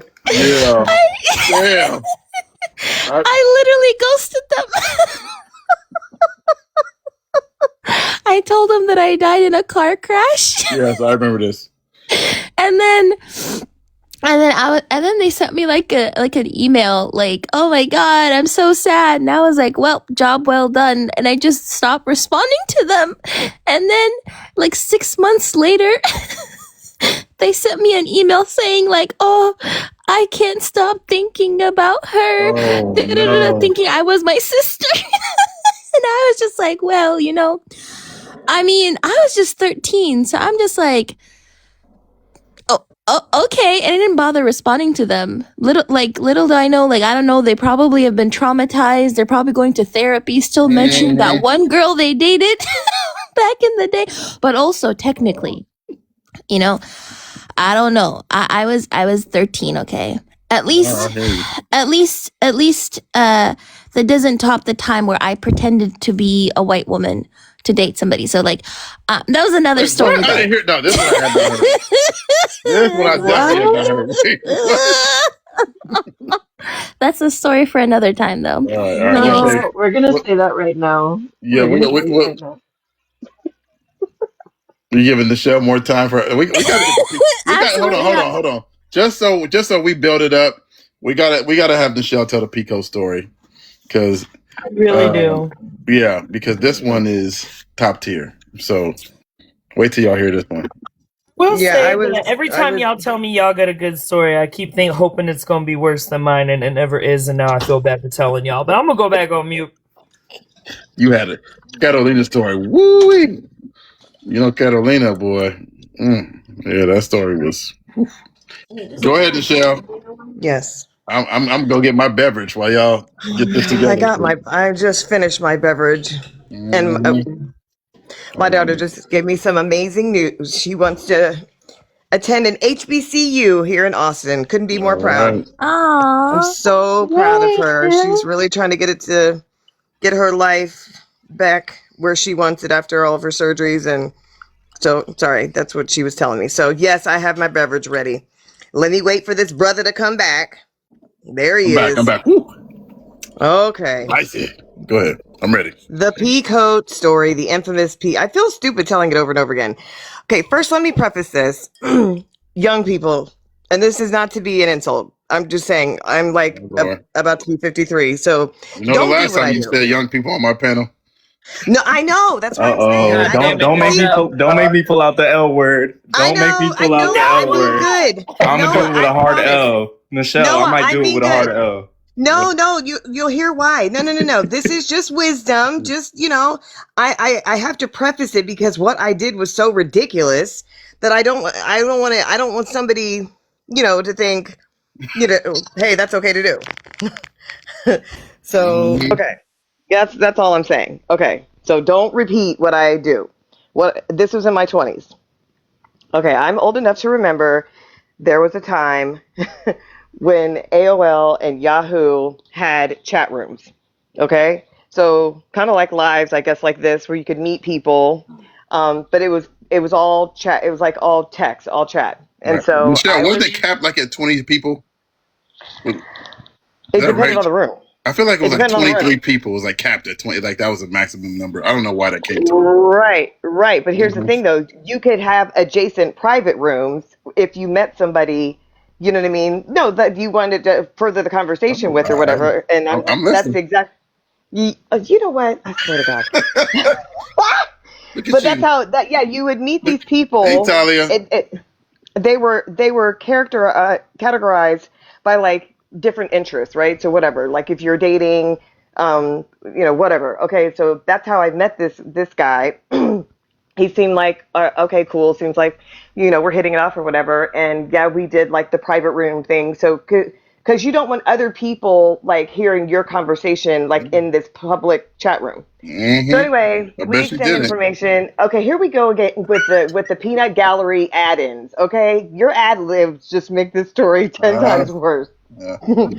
Yes, but that's what we did. So anyway, I don't even know how I got up the gumption to do this, but this guy invited me. Now, mind you, this is a chat room. Like, so on live, like here, if you met somebody here on TikTok Live, like you can hear their voice, even if they don't turn on the camera, like you can hear their voice, you can get to like know them in a different way. This was all chat room. So just typing, that's it. And so he convinced me that I should come up and visit him in Philadelphia. So I get up the gumption. I convince my friend, she wasn't really a friend, my girlfriend, my coworker. I'm like, hey, there's this guy I met, and she's like, are you crazy? I'm like, come on, you know, will you go with me? Her name was Bernice, Little Miss Bernice. And so she hyped me up. She's like, yeah, I'll go. She's like, girl, what we gonna wear? We had our outfits and everything planned, the whole nine. And we, like I said, we worked together, so we would talk about it every day at lunch and stuff. Yeah, we're gonna meet. And she's like, is he gonna have a friend for me? Yes, he's gonna have a friend for you, girl. Don't even worry about it. And I was like, I feel so much better knowing that I'm not doing this crazy thing by myself. I show up to the airport. Bernice is nowhere to be found. And I mean nowhere to be found. I'm packed. I look adorable. I have this cute little, like, dress on, you know, my little flats, the whole nine. My hair was, like, perfectly laid out, long, luscious, beautiful. And Bernice is nowhere to be found. And I'm panicking. I'm calling her because, you know, we did have cell phones, but it was like the Nokia bar type phones, right? I'm calling her. She's unanswering. I'm having her paged. She's unanswering. And so I had to make a split decision right then and there. Like, am I going to get on this plane? Because I lied to my dad and told him that I need the money to get this plane ticket for a work trip. Or do I just turn around, cancel it, and just go home? And I made the decision right then and there. I was like, nope, I'm going to go ahead and I'm going to fly to Philadelphia to meet this guy that I don't know, that I met in a chat room by myself. And so I really started regretting life choices. Like, the takeoff was okay. Up in the air, I fell asleep. But when it came time to land, like, I had butterflies in my stomach. Like, oh my gosh, like, what is this going to be like? I'm really nervous. Kind of feeling kind of shy. I'm like, okay, but it's too late now because now the plane is landing. I get off the plane, you guys. Okay, so I get off the plane and I don't know what I was looking for. I don't know what I had imagined in my head that this guy was going to look like, but it wasn't what I thought at all. So I'm coming down the ramp, and this was like times were a little bit different like then with where you could meet people in the airport. And I'm looking for him, and he recognized me instantly. And I heard this guy say, Nichelle. Hi, Nichelle. I spun around to find a black, short man with a navy blue pea coat on with brass buttons, with the biggest, nerdiest, geekiest smile on his face, and the most nasaliest voice you have ever heard. Like, picture Urkel in a pea coat without the glasses and bald. He's like, hi, Nichelle. So good to meet you. So good to meet you. Wow, how was your flight? And I'm just like, oh my God, he's shorter than me. He's shorter than me, and he's wearing a pea coat. Like, what do I do? What do I do? And his friend that was with him, that was supposed to be the match for my girlfriend, who was not with me, is tall, you know, tall, dark, handsome, that type. So once he realizes what the situation is, his friend is kind of laughing like, oh, this is a mess. Really? Seriously? Really? I just have to get the character, you know, I'm ready. That's exactly what he sounded like. Anyway, I have to speed this up because it's just too much to bear. It's just too painful. And now that Smitty is taunting me with, like, you know, the visual, I'm being traumatized all over again. Anyway, you guys, instead of him taking me to go get a Philly cheesesteak, which is what he should have done, he took me to get croissants and some soup. And his friend, okay, was literally snickering at him and elbowing him. He's like, dude, what are you doing? He's like, what? He's like, what? Croissants would be great. They've got a great soup. They've got a great soup. So I flew all the way from freaking Cincinnati, Ohio, okay, to Philly, and I didn't get a Philly cheesesteak. Okay, he wanted to take me to, what's the place called? All Bon? What is it called? Bon Pain. All Bon Pain, okay, for croissants. And it was terrible, all right? But that's not the worst part of the story. That's part one. So we get through that. We get through the hotel. we're staying in the same room because, you know, I was trying to be like, oh, whatever. And we didn't do anything, but we ordered like food in later that night or whatever. We were watching a Mm, movie and we fell mm, asleep. Here we go. mm. And yes, because he was shorter than me, okay, I ended up being the bigger spoon. Okay, and it's terrible. It's absolutely terrible. Like, it's very difficult to cuddle with somebody that's smaller than you. And I'm not even that Oh, tall as it is. that one always gets me. Okay? All Because right. it been that So, bad, fam. You was bigger spoon. I was the bigger spoon. Only by a little bit, though, but still. He took me to the Rainforest Cafe during the time that we were together. Okay, fast forward all the other stuff. The second night, once again, we fall asleep. We're watching a movie, but I got really nervous. Like, I figured I can't take much more of this. Like, I got to get out of this somehow. So I've already made a whole bunch of terrible decisions. Why not add to it? I slip out of under, you know, spooning him. I leave. I run downstairs to the hotel lobby, and there's a payphone.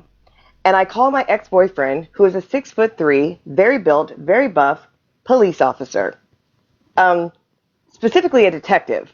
And I call him, and I'm having a FOMO, you know, moment, whatever. This is really bad, and I don't know what I was thinking, but I told him this is a bad decision, and this is where I am. And, you know, he tried to ask me where I was, and I said, you know what? This is probably a bad idea. I shouldn't have called you. So I hang up, thinking, no harm, no foul. I slip back into the hotel room. Little Urkel didn't know anything about it. However, the very next morning, all of a sudden, there is a boom, boom, boom, boom, boom, boom, boom, boom, boom at the door. So I'm like waking up like, what the hell? And Urkel's over here, oh my God, like what's going on? I don't understand. I'm like looking at him like, I don't know what's going on. Boom, boom, boom, boom, boom, Oh, boom, boom, boom, boom. Nobody's saying anything. Nobody's saying open up. Nobody's saying it's just banging at the door. I'm like, well, maybe they have the wrong like hotel room and they think you know they've lost the key or whatever. I said, go answer the door. No, I'm not going to do that. That's dangerous. We're in Philadelphia. I'm not going to do those things. That's dangerous, Nichelle. Listen, oh. mofo, are you serious? So I already had to spoon you. I had to deal with croissants, and you want me to be the man and answer the damn door? Sure, I'll get right on that. Unfortunately, I answered the door, and I'm looking at the peephole first, trying to be responsible. I'm looking at the peephole. I don't see anybody there. Don't know who's banging on the door. Maybe it was a mistake. Nope, it was not a mistake. I crack open the door, and my ex-boyfriend slides, literally busts through the door. Okay, Urkel literally bolted to the other side of the hotel room, practically hiding under the curtains. I'm looking at him like, what the hell? And it was like the Spider-Man meme. I'm pointing around going, are you serious right now? So you're not going to protect me? And you came in here like a bully, sir. I mean, it was kind of cool that he busted the door like that. I'm not going to lie to you, like, whatever. But anyway, so yeah, like Urkel grabs his shirt or whatever, or his shorts and everything, and he's like, you know, I don't fight, okay? I don't fight. Who is this, Nichelle? Do you know this man? Are we being broken into? Do I need to call the hotel lobby security? Mofo, you wouldn't even answer the damn door. No. So anyway, yeah, that's the story of the P code and the spooning and the croissants, and it was a very long road home. I decided not to fly back. I drove the 6 hours with my ex-boyfriend, and that was a very awkward drive. Yeah. Pico guy and I never saw each other again. And So, he was a Republican. I'm pretty sure he would be Blaga today, for sure. wow. So, in an amazing development, Covey was actually able to locate Pico guy and has her as her profile. Yeah, I found his That's photo, doing by him the way, Michelle. justice. That's doing him justice, honey. Oh no! That ain't him. How did you find me, Michelle? Girl. I'll never forget that. It's like, why do I have to answer the damn door? Like, is this what our relationship would be like? Seriously? So embarrassing. Listen, I thought you did a great job impersonating his voice. I think you made the story 10 times funny. You did. Nichelle It actually, was epic. you did an impersonation. I can't remember who you did it of, but it was, who was that Nichelle you impersonated the other day?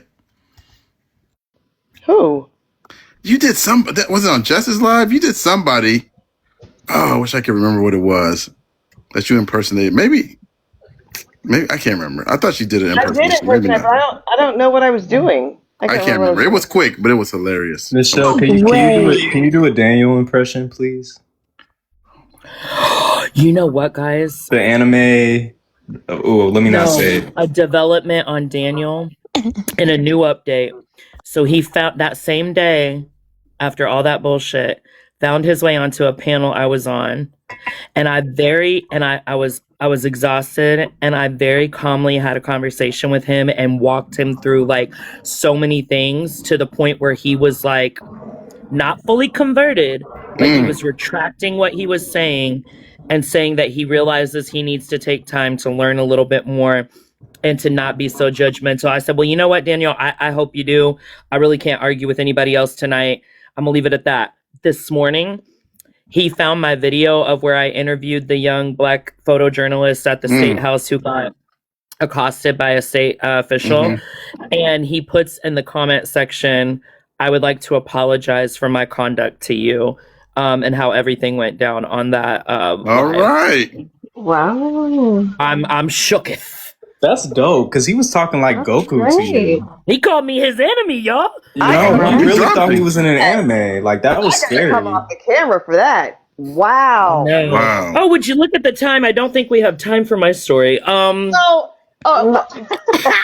honey, Hold don't even on. worry about it. I have it memorized, and I'll Oh tell it God. for you. Okay. No. Mhm. I just Do you can I want to just tell say the whole everybody how you yeeted a baby? Okay. I didn't Oh my eat the God! baby. Yes, please. I want to hear that Cubby, story. Cubby said. Hold on, y'all. Hold on. 100%. Real quick. Babies Real quick. falling is Okay. always so funny. Real quick before Catalina goes. Let me check in with Sash. How you doing, Sash? I'm doing okay, sweetie. I'm doing okay. Yeah, All right.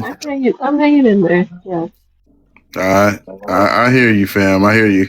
What do you think about Tuesday? What does your gut tell you about Tuesday? What's going to happen? I don't want to say. Mm. I don't want to say anything yet. Okay. All right. Your gut's telling you not to say something. That's fair. Yeah. I don't want to say. I don't want to predict. I don't want to say anything. So I'm just Mm. gonna. All right. That's fair. Look at the chat with the. Y'all with these Before- emojis, bro. Exactly. Before Carolina tells her story, by the way, Yeah. when go ahead. Nichelle was speaking the whole time, kind of almost felt like she was describing a Philadelphian Joel Patrick. By the way, just wanted to say that. But anyways, continue. Also, I think Sasha a big onesie. And I was trying to picture the guy in a onesie, and that's it made it more funnier because he has Exactly. Pictured Joel Patrick in a onesie. Yeah, more like tidy whitey, short, geek, Oh geeky. no.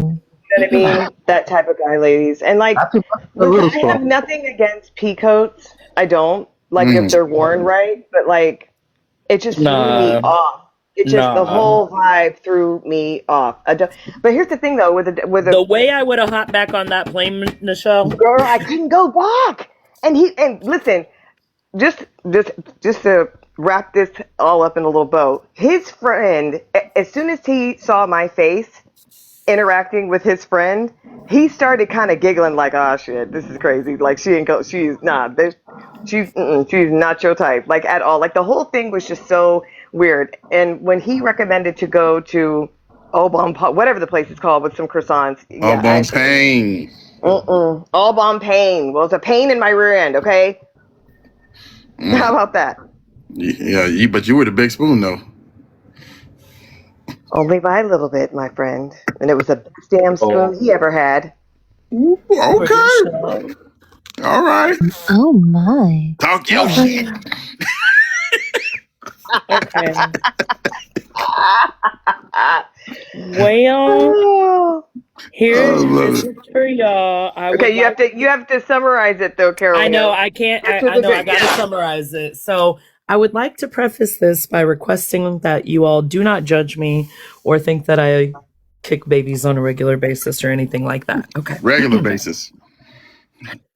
It's a one-time occasion. Okay. So this is like a bit of a painful story, but it's also, whatever. The moral of the story is how if you ever want to figure out how to be an FBI agent to catch your man doing whatever it is, call me. I got you.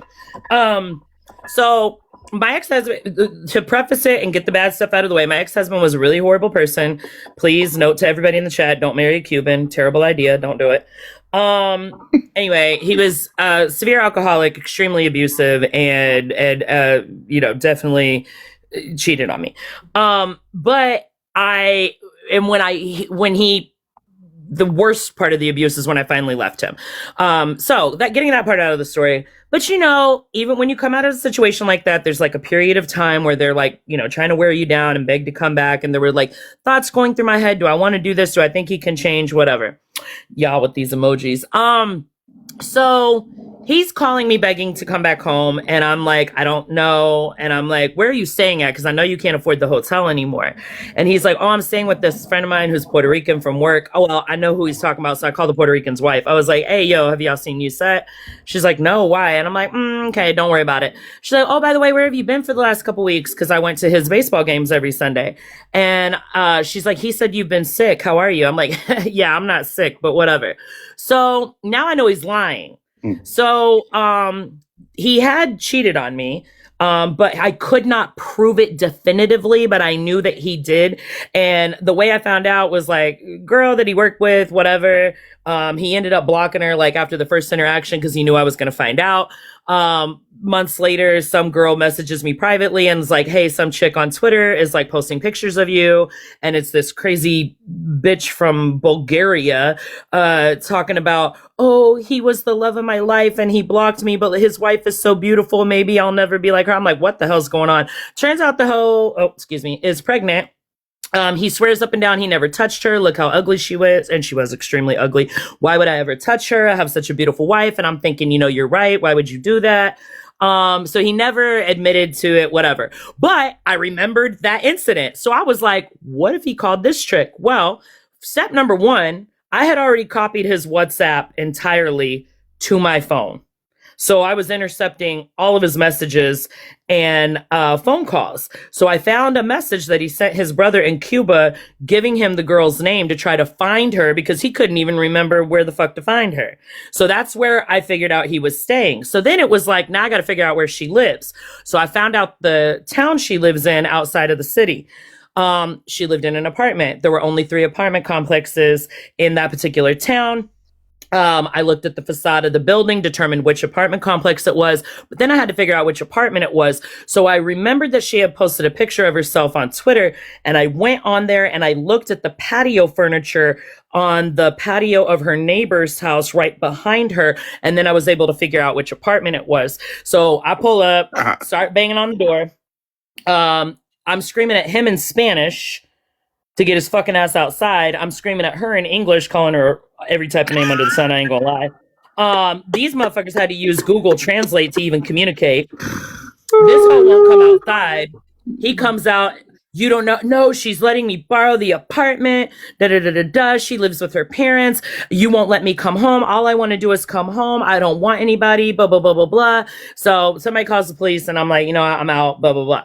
But I'm like, you know what? I'm ready to file for divorce, but I feel like because I'm a psychotic Capricorn and I need it to be definitive, I need the proof. So the next day, I switch cars with my employee because she has tinted windows, and I go and park outside of the apartment for the day. And all I wanted was to be able to capture a picture proving that they were both there so I could be like, you're a motherfucking liar. I'm going to the court tomorrow. I see him pull up after work. I see him pull out his phone and he's calling me, begging me to come home.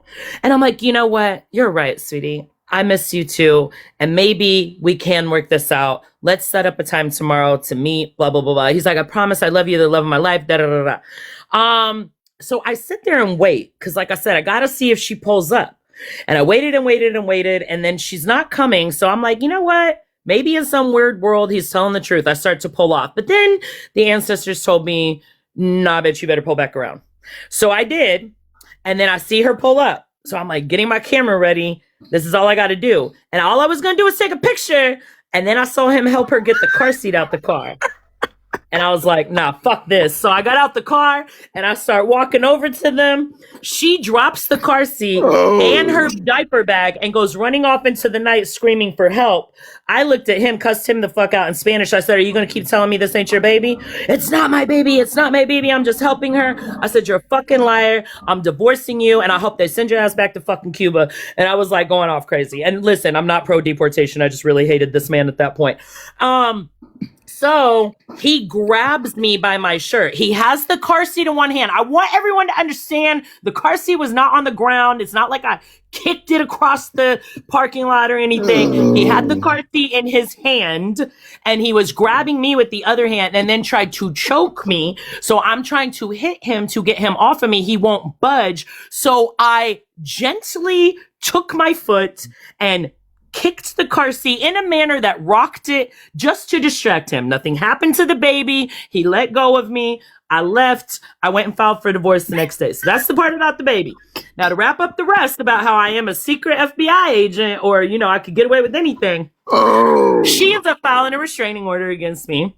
Rightfully so, because I definitely told this bitch down alive in like several ways. I told him to be fair, like equal smoke for everybody. So I go to the court date. I know they're gonna grant the restraining order. I'm not stupid, so I was like, I'm gonna have fun with it. Whatever. He refuses to show up because he's still trying to come back home, so he doesn't want to testify against me. She's like stuttering and stuttering. The judge is, whatever. She has to basically admit that she's a whore in court, and it was just not pretty for her. Okay, now fast forward a couple weeks. I'm trying to buy a new house.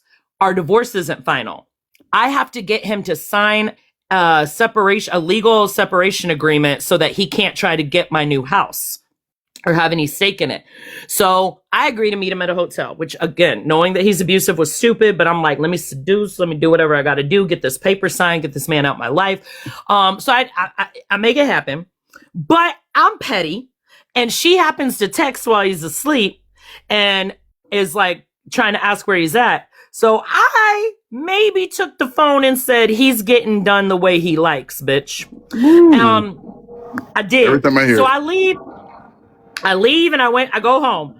She calls the police. So they asked me, technically you contacted her. I'm like, I didn't contact her. And they're like, well, she said a woman was that you were with her, your ex-husband or whatever, da-da-da-da-da. I said, oh, officers, my husband's a whore. He could have been with any woman. That wasn't me. And they're like, well, can you prove to us where you were? And I said, sure thing. Because you know what I did? Went into my Google Maps and edited my timeline to make it look like I was home the whole day. And so there I got out of that. And then the final straw of being a FBI detective or agent is we had to go through the divorce during COVID. So all of our court dates had to be online. He agreed verbally online to the agreement. They said, okay, y'all got to meet up at the notary and you got to get this done. Da, da, da, da, da. Every week for months, he would say he was going to meet me. He would say no. He would go back and forth of calling me every name under the sun and saying I was just trying to be with other men. Or then he would call and beg me to work it out. He didn't want the divorce to the point where the courts were about to vacate the order. So I had to get a new summons issue. But by this point, I don't have an address for him anymore. So one day I have to log in to renew my driver's license or my license plates. And fortunately for me, when we were married, I contained all the passwords for everything. So when I went to log in, it asked me if I wanted to log in as me or him.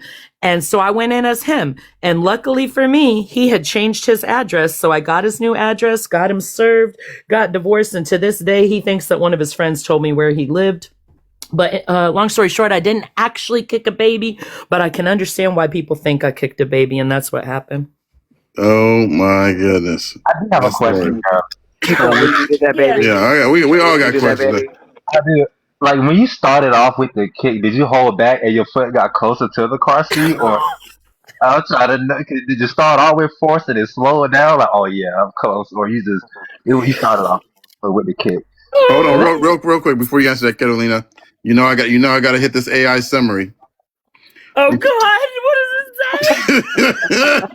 The AI summary says, recounting a story about kicking a car seat in a cheating ex-husband's face. Notice the AI always summarizes your story. Right, only mine. They watching you. They listening. Not me with the pea coat, the brass buttons, the croissants, and the spooning. Just wanted to point that out. Hold on. Another AI. They said the title of this story is baby, come back. It does not, Smitty. I know you He's lying. totally making that up. It's totally. Any type of kick will Jermaine, do. to answer your question, Jermaine, yeah, it was Okay, like okay. I had like a mid-air moment of clarity, like, you know, but I did not yeet the baby. You But know. I was thinking, I'm like, you definitely had when that foot got in the midair or close, you Oh, held I back over. forgot I forgot the final message I intercepted on WhatsApp before I finally just deleted it because I didn't care about him anymore. Was a message from his brother in Cuba because they practice Santeria, they're Santeros. A message from his brother in Cuba of his tia, his aunt, giving him instructions on how to get me back, and it said, take a melon and write Carolina's name on a piece of paper and put it inside with some copal and some ocean water. And y'all, I can't tell you how lucky I am to live in the Midwest away from an ocean because who knows what would happen. Oh man, you know the song I got in my head while you were doing this. You know that Chariots of Fire, dun dun dun dun dun dun, and you like Oh my winding up. God. Oh Listen, my y'all, God. I'm never going to be crazy again because no man is going to ever have me that tight or pressed again. The second I get a feeling that I'm out. I'm out because I do feel like I was a mental patient at that point in time. I ain't doing it again. Oh my gosh. Carolina, somebody asked in the chat if you wound up your leg before you let it go. No. Went that bad. So But of for course, Max, people who don't like me go you around have to- telling everybody I kicked the baby. And I'm like, yeah, motherfuckers, that's how it happened. That's true. Now And you that's have to why tell car your seats story. cost $500 now. Go ahead. Facts. Go ahead while you wearing that pea coat. You ain't getting off. You gonna embarrass me and Carolina. Go ahead on. Tell them how you earned. Tell them how you earned the name last night of the Grim Reaper. And Right. how nobody. Okay, wait, should- I gotta do a temperature check, Cubby. You don't think any less of me now, do you? Ooh, she didn't come on Oh, mute. she said, I'm She ain't speechless. saying nothing. Uh-oh. Oh no. Uh-oh. Either Cubby said, Cubby's AI said, calculating, yeeting baby story. Calculating. I was gonna try to do the Cubby wheeze, but I can't pull that one off. You got that in your bag, Nichelle? Can you do the Cubby wheeze?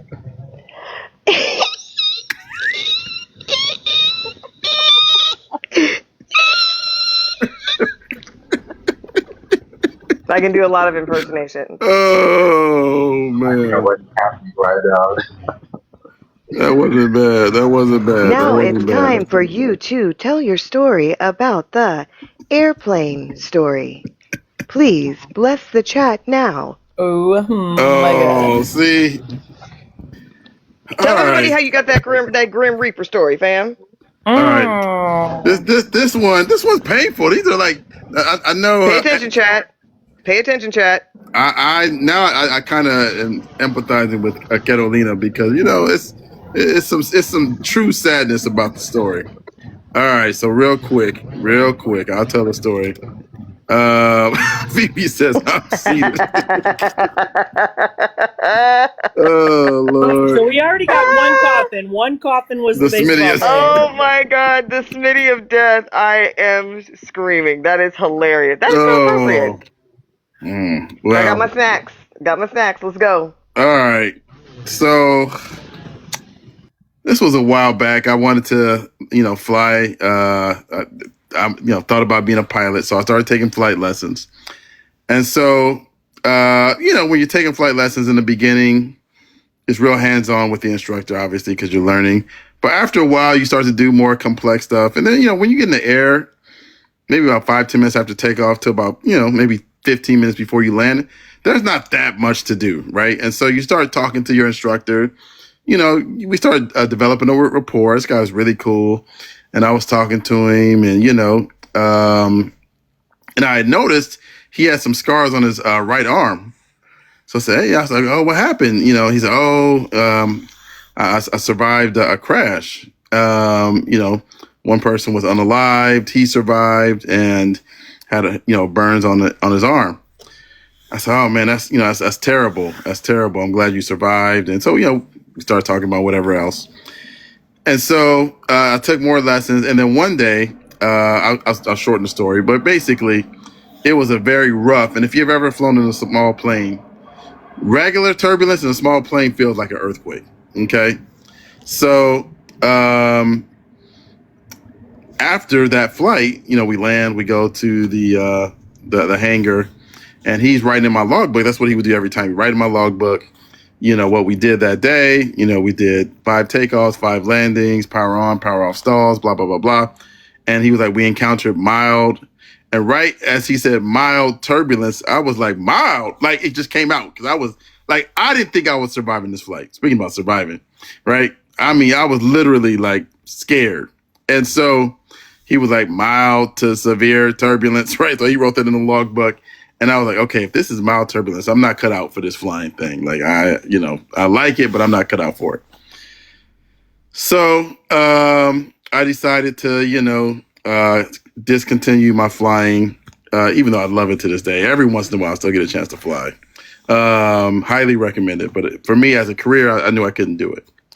So a few years after I stopped, I was like, let me look up my flight instructor on Facebook because, he was a real cool guy. I'd love to reconnect with him. And I can't remember if I saw it on Facebook or somewhere else, but, you already know. I look him up and it's like RIP, RIP, RIP. I'm like, oh my gosh, what happened to him? Did he have a heart attack? Blah, blah, blah, blah. Well, it turns out he died in another plane crash. What? Yes. So he was, they have this thing called a check ride where people make sure you still know how to fly once you reach a certain age. And the guy that he was having the check ride with had a heart attack in the check ride, and they both died. So That's coffin number 2. she said that's coffin. Chat, are y'all paying attention? Like, There's still it 1.5 seems to be to go. every time he has an experience with somebody, the story ends in an unaliving. So we're getting a little concerned about Brother Smitty. You know what I'm saying? They need to stop beating people for a minute, brother. You can hold off. Like, So that tell one, the one about the conference. oh Lord, y'all really. Okay, this is the last one that I'm definitely. Sir, you're still sitting in a pea coat. Okay, tell the story. How many times have I flown? I've flown numerous times. Flying is very safe. I would fly right now. But he flies every week. We make him late to his flights almost I every know, time right? he goes live. Oh, if y'all knew, there was one time where I was in Atlanta. This is the craziest story. Coming off of a TikTok live, going out of ATL. Okay, Jermaine knows this. I got from the south entrance. I think it was South Terminal, the entrance to the South Terminal, to my gate in 32 minutes. Oh yeah, I already know. I be flying in and out of Atlanta all the time. I mean, I don't know how I pulled that off, but 32 minutes from walking into the airport all the way through security, all the way through the little tram or whatever to the gate. 32 minutes. That's how fast I had to go to catch my. And the bad thing about it is this was one of these like VIP flights where there was a limo waiting for me at my destination. Actually, it was Indianapolis. Ironically, I was flying from Atlanta to Indianapolis, and so I was like, I cannot miss this. They got a limo waiting for me. Like, how horrible would this be if I miss this flight? But isn't ATL Airport? It's humongous. It's humongous. But so where were we staying in Indy? Oh man, I can't remember. But it was right by the what's that restaurant, Catalina, that has a really good shrimp cocktail? You know what I'm talking about in Indianapolis? Oh yeah, St. Elmo's place. St. Elmo, that's where we were staying near there. So anyway, but yeah, I would definitely recommend flying, all that good stuff. But okay, the final story. So I was at a conference in Vegas, and similar conference every year. You get to meet certain business partners. And there was this one guy this guy was the most reliable. Hang it up, LA. Appreciate you, fam. Thank you. Nichelle loves this coat as well, by the way. So we were going to this conference. We were checking in, and this guy was like, "Hey, I think I'm gonna hit the tables tonight." You know, I'm gonna see how I do. I was like, "Okay, cool." And so he comes back the next morning. He's like, "Oh my gosh, Smitty, I won like $2,500 at the blackjack table, and I met this lady, and she was my good luck, and I must have won 10 hands in a row, blah blah blah blah." And he's like, "I'm gonna go for it again tonight." I was like, "Okay, go do your thing, man. Do your thing." Right? You know, congratulations, yada, yada, yada. So, so now I'm going to take it from the standpoint of, you know, me telling y'all what he told me to the rest of the story. So, he goes back to the same table. Good to see you, Erie. Good to see you, fam. And he goes back to the same table, meets the same lady. They go on another historic run. Literally winning 5, 6, 7, 8, 9, 10 hands in a row. He wins probably 4 or 5 times the amount he won the first night. And so he gets up the courage to ask the lady, like, "Hey, you know, I would love, you know, if you want to get a nightcap and come back to the room." And she was like, "Yeah, absolutely. That sounds amazing. I would love that." So they go back up to the room, and she was like, "Hey, you know, why don't you get yourself relaxed, go take a shower. And when you come out of the shower, I have, you know, something for you, a nice, refreshing beverage for you." And so he goes into the shower. He gets out. She gives him the beverage, and she's like, "Okay, why don't you have this, and then I'll give you a massage." And so he takes, he consumes the beverage, and that's the last thing he remembers. Not even consuming the entire beverage, consuming maybe, the first couple drinks. So she took all of the money he had won. He did not secure the safe, so she took all of his money, took his watch, took everything. So we knew it was a problem because this guy did not miss any of the conference sessions. And so when we didn't see him at 9, 10, 11 o'clock, we knew something was wrong. Long story short, they did a welfare check at 5 p.m., found him in the room. He was still asleep from like 10 p.m. to 5 p.m. the next day. And they said had he had consumed the entire beverage, he would no longer be with us. Wow. Yeah. That's the half coffin. Not the half. Yeah, that's a half coffin. Yes, Sounds that's like 2.5. Medellin. There's another one though. But anyway. Damn, Smitty, how many coffins you got, brother? That's what we're saying, Jermaine. That's what I'm saying. Story after story last night. Like every one of his stories ended up in an unaliving, in an unfortunate unaliving. Ash said, "What's your job?" At first we were mesmerized, like, oh wow, and then it was like, oh shit, wait, hold on, another one that ends in unaliving? What's going on here? That was just the 3 I told y'all. Oh, No, I'm joking. That's it. Seriously. I don't have. Listen now. see, the gag is the gag is, y'all, from my story, the unknown Republican with the pea coat. Yeah, you're staring at him, and that's what you get. It's the same The gag Pico. is Hold the on. same pea coat. I Yeah, could Cubby must have listen. dozed off because ain't no way Oh yeah, no, she she didn't come gone. off the mic to judge me or Smitty. She is she's sleeping in German right now. Yeah, no. All I gotta do to disprove that is just stand up, Michelle. Wow. Touche. That's all I got to do is stand up. And that story is debunked.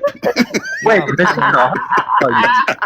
no. You wouldn't have taken me to Rainforest Cafe, probably, huh? I definitely wouldn't have taken the Man, all do they bone even have pain. any rainforest cafes anymore? You Oh ain't, yeah, my you God. ain't going to no all bone pain. I'll tell you that. Not in Philly.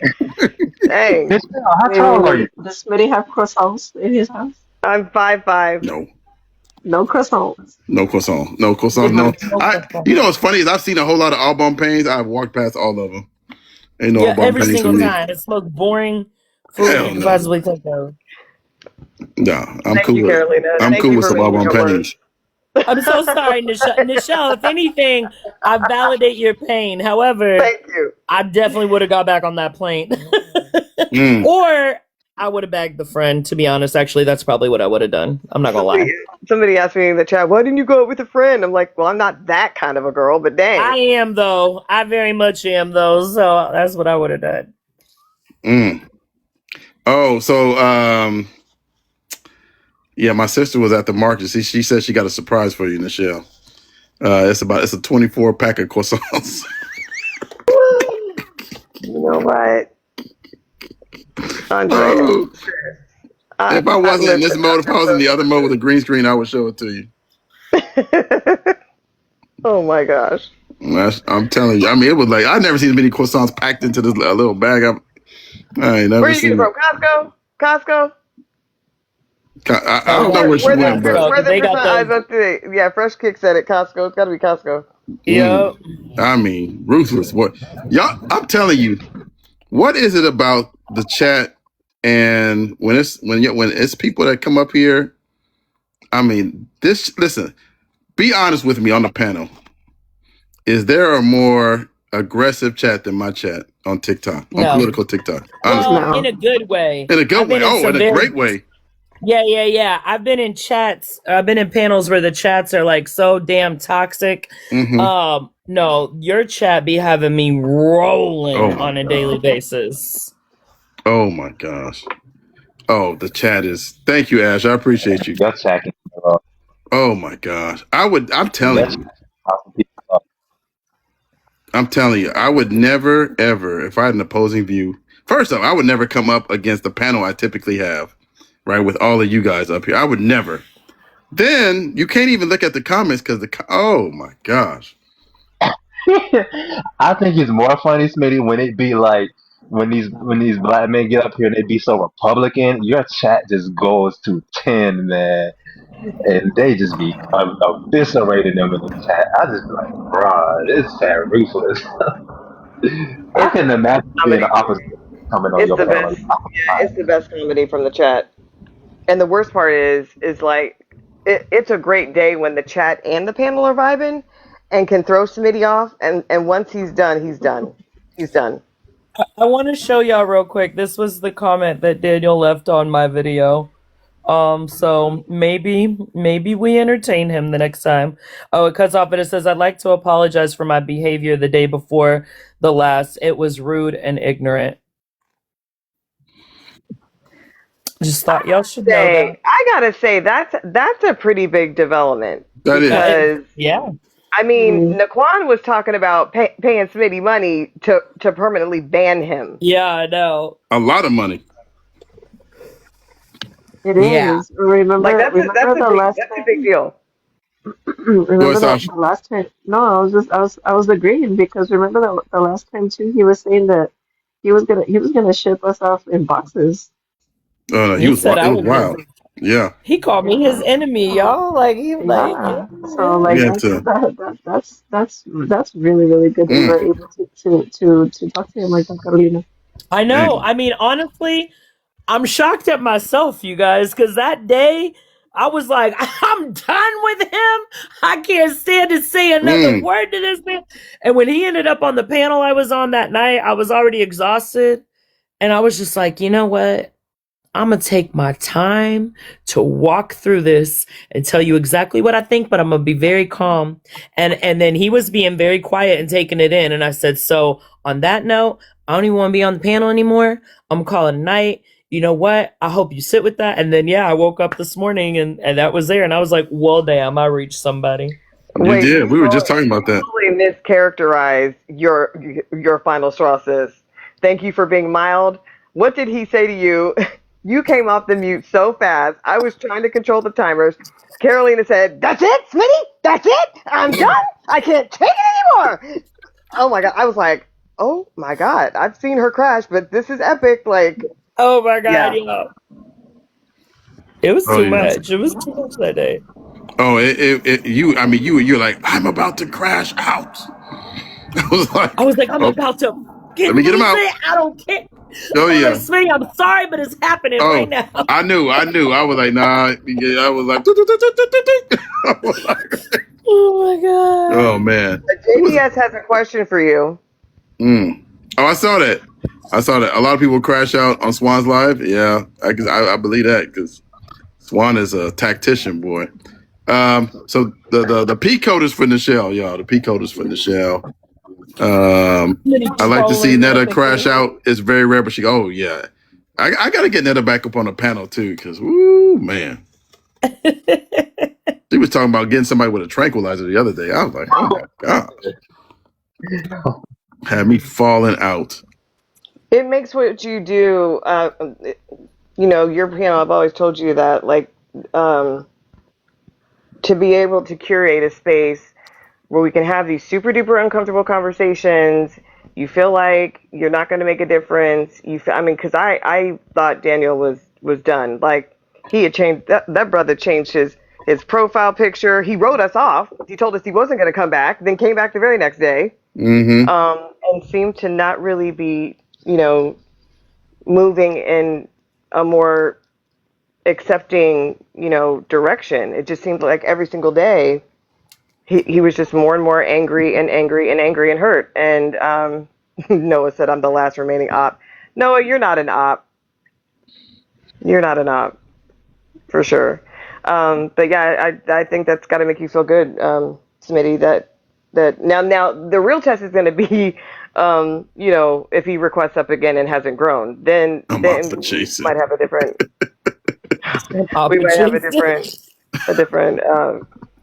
idea. You can be I Noah. adore you, You even can though be you Noah. put me in situations where I feel like I gotta. Oh my God. Noah has proximity to opness. Proximity to optics is crazy. Oh my God. That is wild. Noah, get back up here. You got our privilege. Noah got our privilege. No, I'm mad you dropped in the middle of my story, Noah. You get your back up here. I can't drop Smitty, Noah. Oh, you get up my here. gosh. Get up here and defend yourself. Oh, oh man. So, all right, y'all. I gotta get some food. I'm hungry. He said, "Drop the host." He did. You know what? I already told y'all. I'm deleting the app. Listen, like if Carolina's like, Smitty, I got a bone to pick with you. We going live. I'm done. You ain't gonna see me there. Smitty, Nope. I could never. Hey, I'm screen recording this. I was screen recording this. Woo-wee.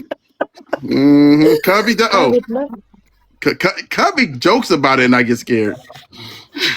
The mods are rising up, Smitty. That's not funny. It was funny 2 weeks ago. It was funny 2 weeks ago. The urge I have to say something to some people, but I would never do that to your live. They're not here right now, so don't worry about it. Okay. But yeah, and I'm like, I like Smitty too much. He's lucky I like him because I can tell. There's sometimes you hold back in your voice. You be like, I'm just gonna go on mute. I know you ready to just go off. I can feel it. I know it. I be out in these TikTok streets, and I know how y'all act on other panels. So look, I know it is a curated professional experience. It's okay. You get here. It's okay. That I know for Smitty. sure.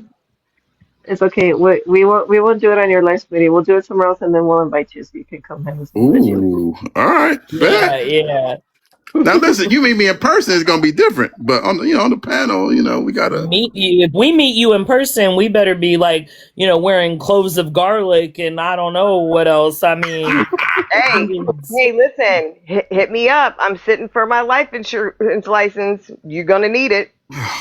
Listen, Yes. Yeah, I'm scared to meet Smitty hold in on, person. Misinformation. Hold on, no, misinformation. Don't you have to go? Don't No, you have no, to go? hold on, Aren't hold you on. hungry?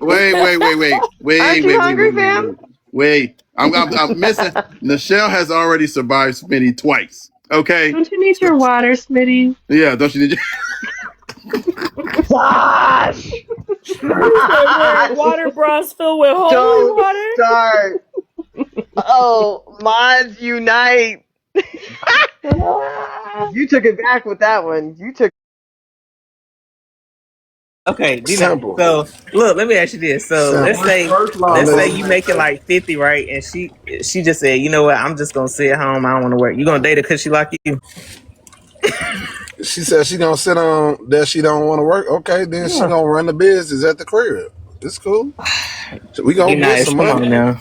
What It's if you say no? it's a You gotta will. pay all It's the a way. bills. It's a will. What you mean? She ain't gonna say no. I don't know. I'm the leader. She gonna ask me what idea you think I should do. Yeah, we gonna do this. You can't make her do it, We D-Nice. gonna sit Just down and to say talk no. about why Denise, you want to quit. D Nice is capping. He know Yeah, he look at talking him. He saying he's told a that leader woman while don't she ain't work. He around. on to the Y'all don't next. I ain't know. I understand. ain't Like care. Why? it's She different made than me he told her to think I get a care. job, but he not telling her to get a job. He's saying that we're gonna work together. What if she don't want to though? And she be like, no, you gonna She work. not. I'm just gonna sit home. Answer that, D-Nice. You Just let know, the it's brother women know. like that. So, Yeah, I it's don't women like know. that. What that mean? What if she don't so want to you I'm do gonna tell still you nothing? gonna this. sit with her Like, if she nigga, don't help you build? If she don't help, she ain't got to help me build nothing. I'll build it all I need her to do is put these papers together, go on the computer. Oh yeah, hey, line that up for me. I'll show her how to do it. Don't worry Not What about line it. it if she up. She don't gonna want do to do something. I that, don't know what you talking D-Nice? about. What if Y'all she here said she don't capping. want to Y'all do I'm know that? y'all ain't gonna do The it. Nice is going she, back and forth. no, I'm not. I'm Nah, letting you know. I never When you, met anybody that lazy before. The I Nice, hope you so. know that I don't you. wish that on Mm-mm. nobody. Like you that's got some people easy. that want to be lazy, but as a broke man, he could date just because of that, because he got so many other attributes minus what y'all thinking about. The Once y'all broke get man past can't date that, no where y'all broke gonna lazy go? woman either. That's right. But the same, nah. But we ain't talking about no woman But though. yeah, We I talking about got the a fat men. little bit. But yeah, so you know. Dating, be allowed to Good date morning. in In Good 2026. morning. 2026, men are gonna get Yeah. pampered. Could you? Good morning. Could you help me sing? Broke man don't need a date. Broke Broke man man don't You don't need need don't no no even you don't cake. even cake. believe that. You don't They even Mm, need believe to that. graduate from you, school.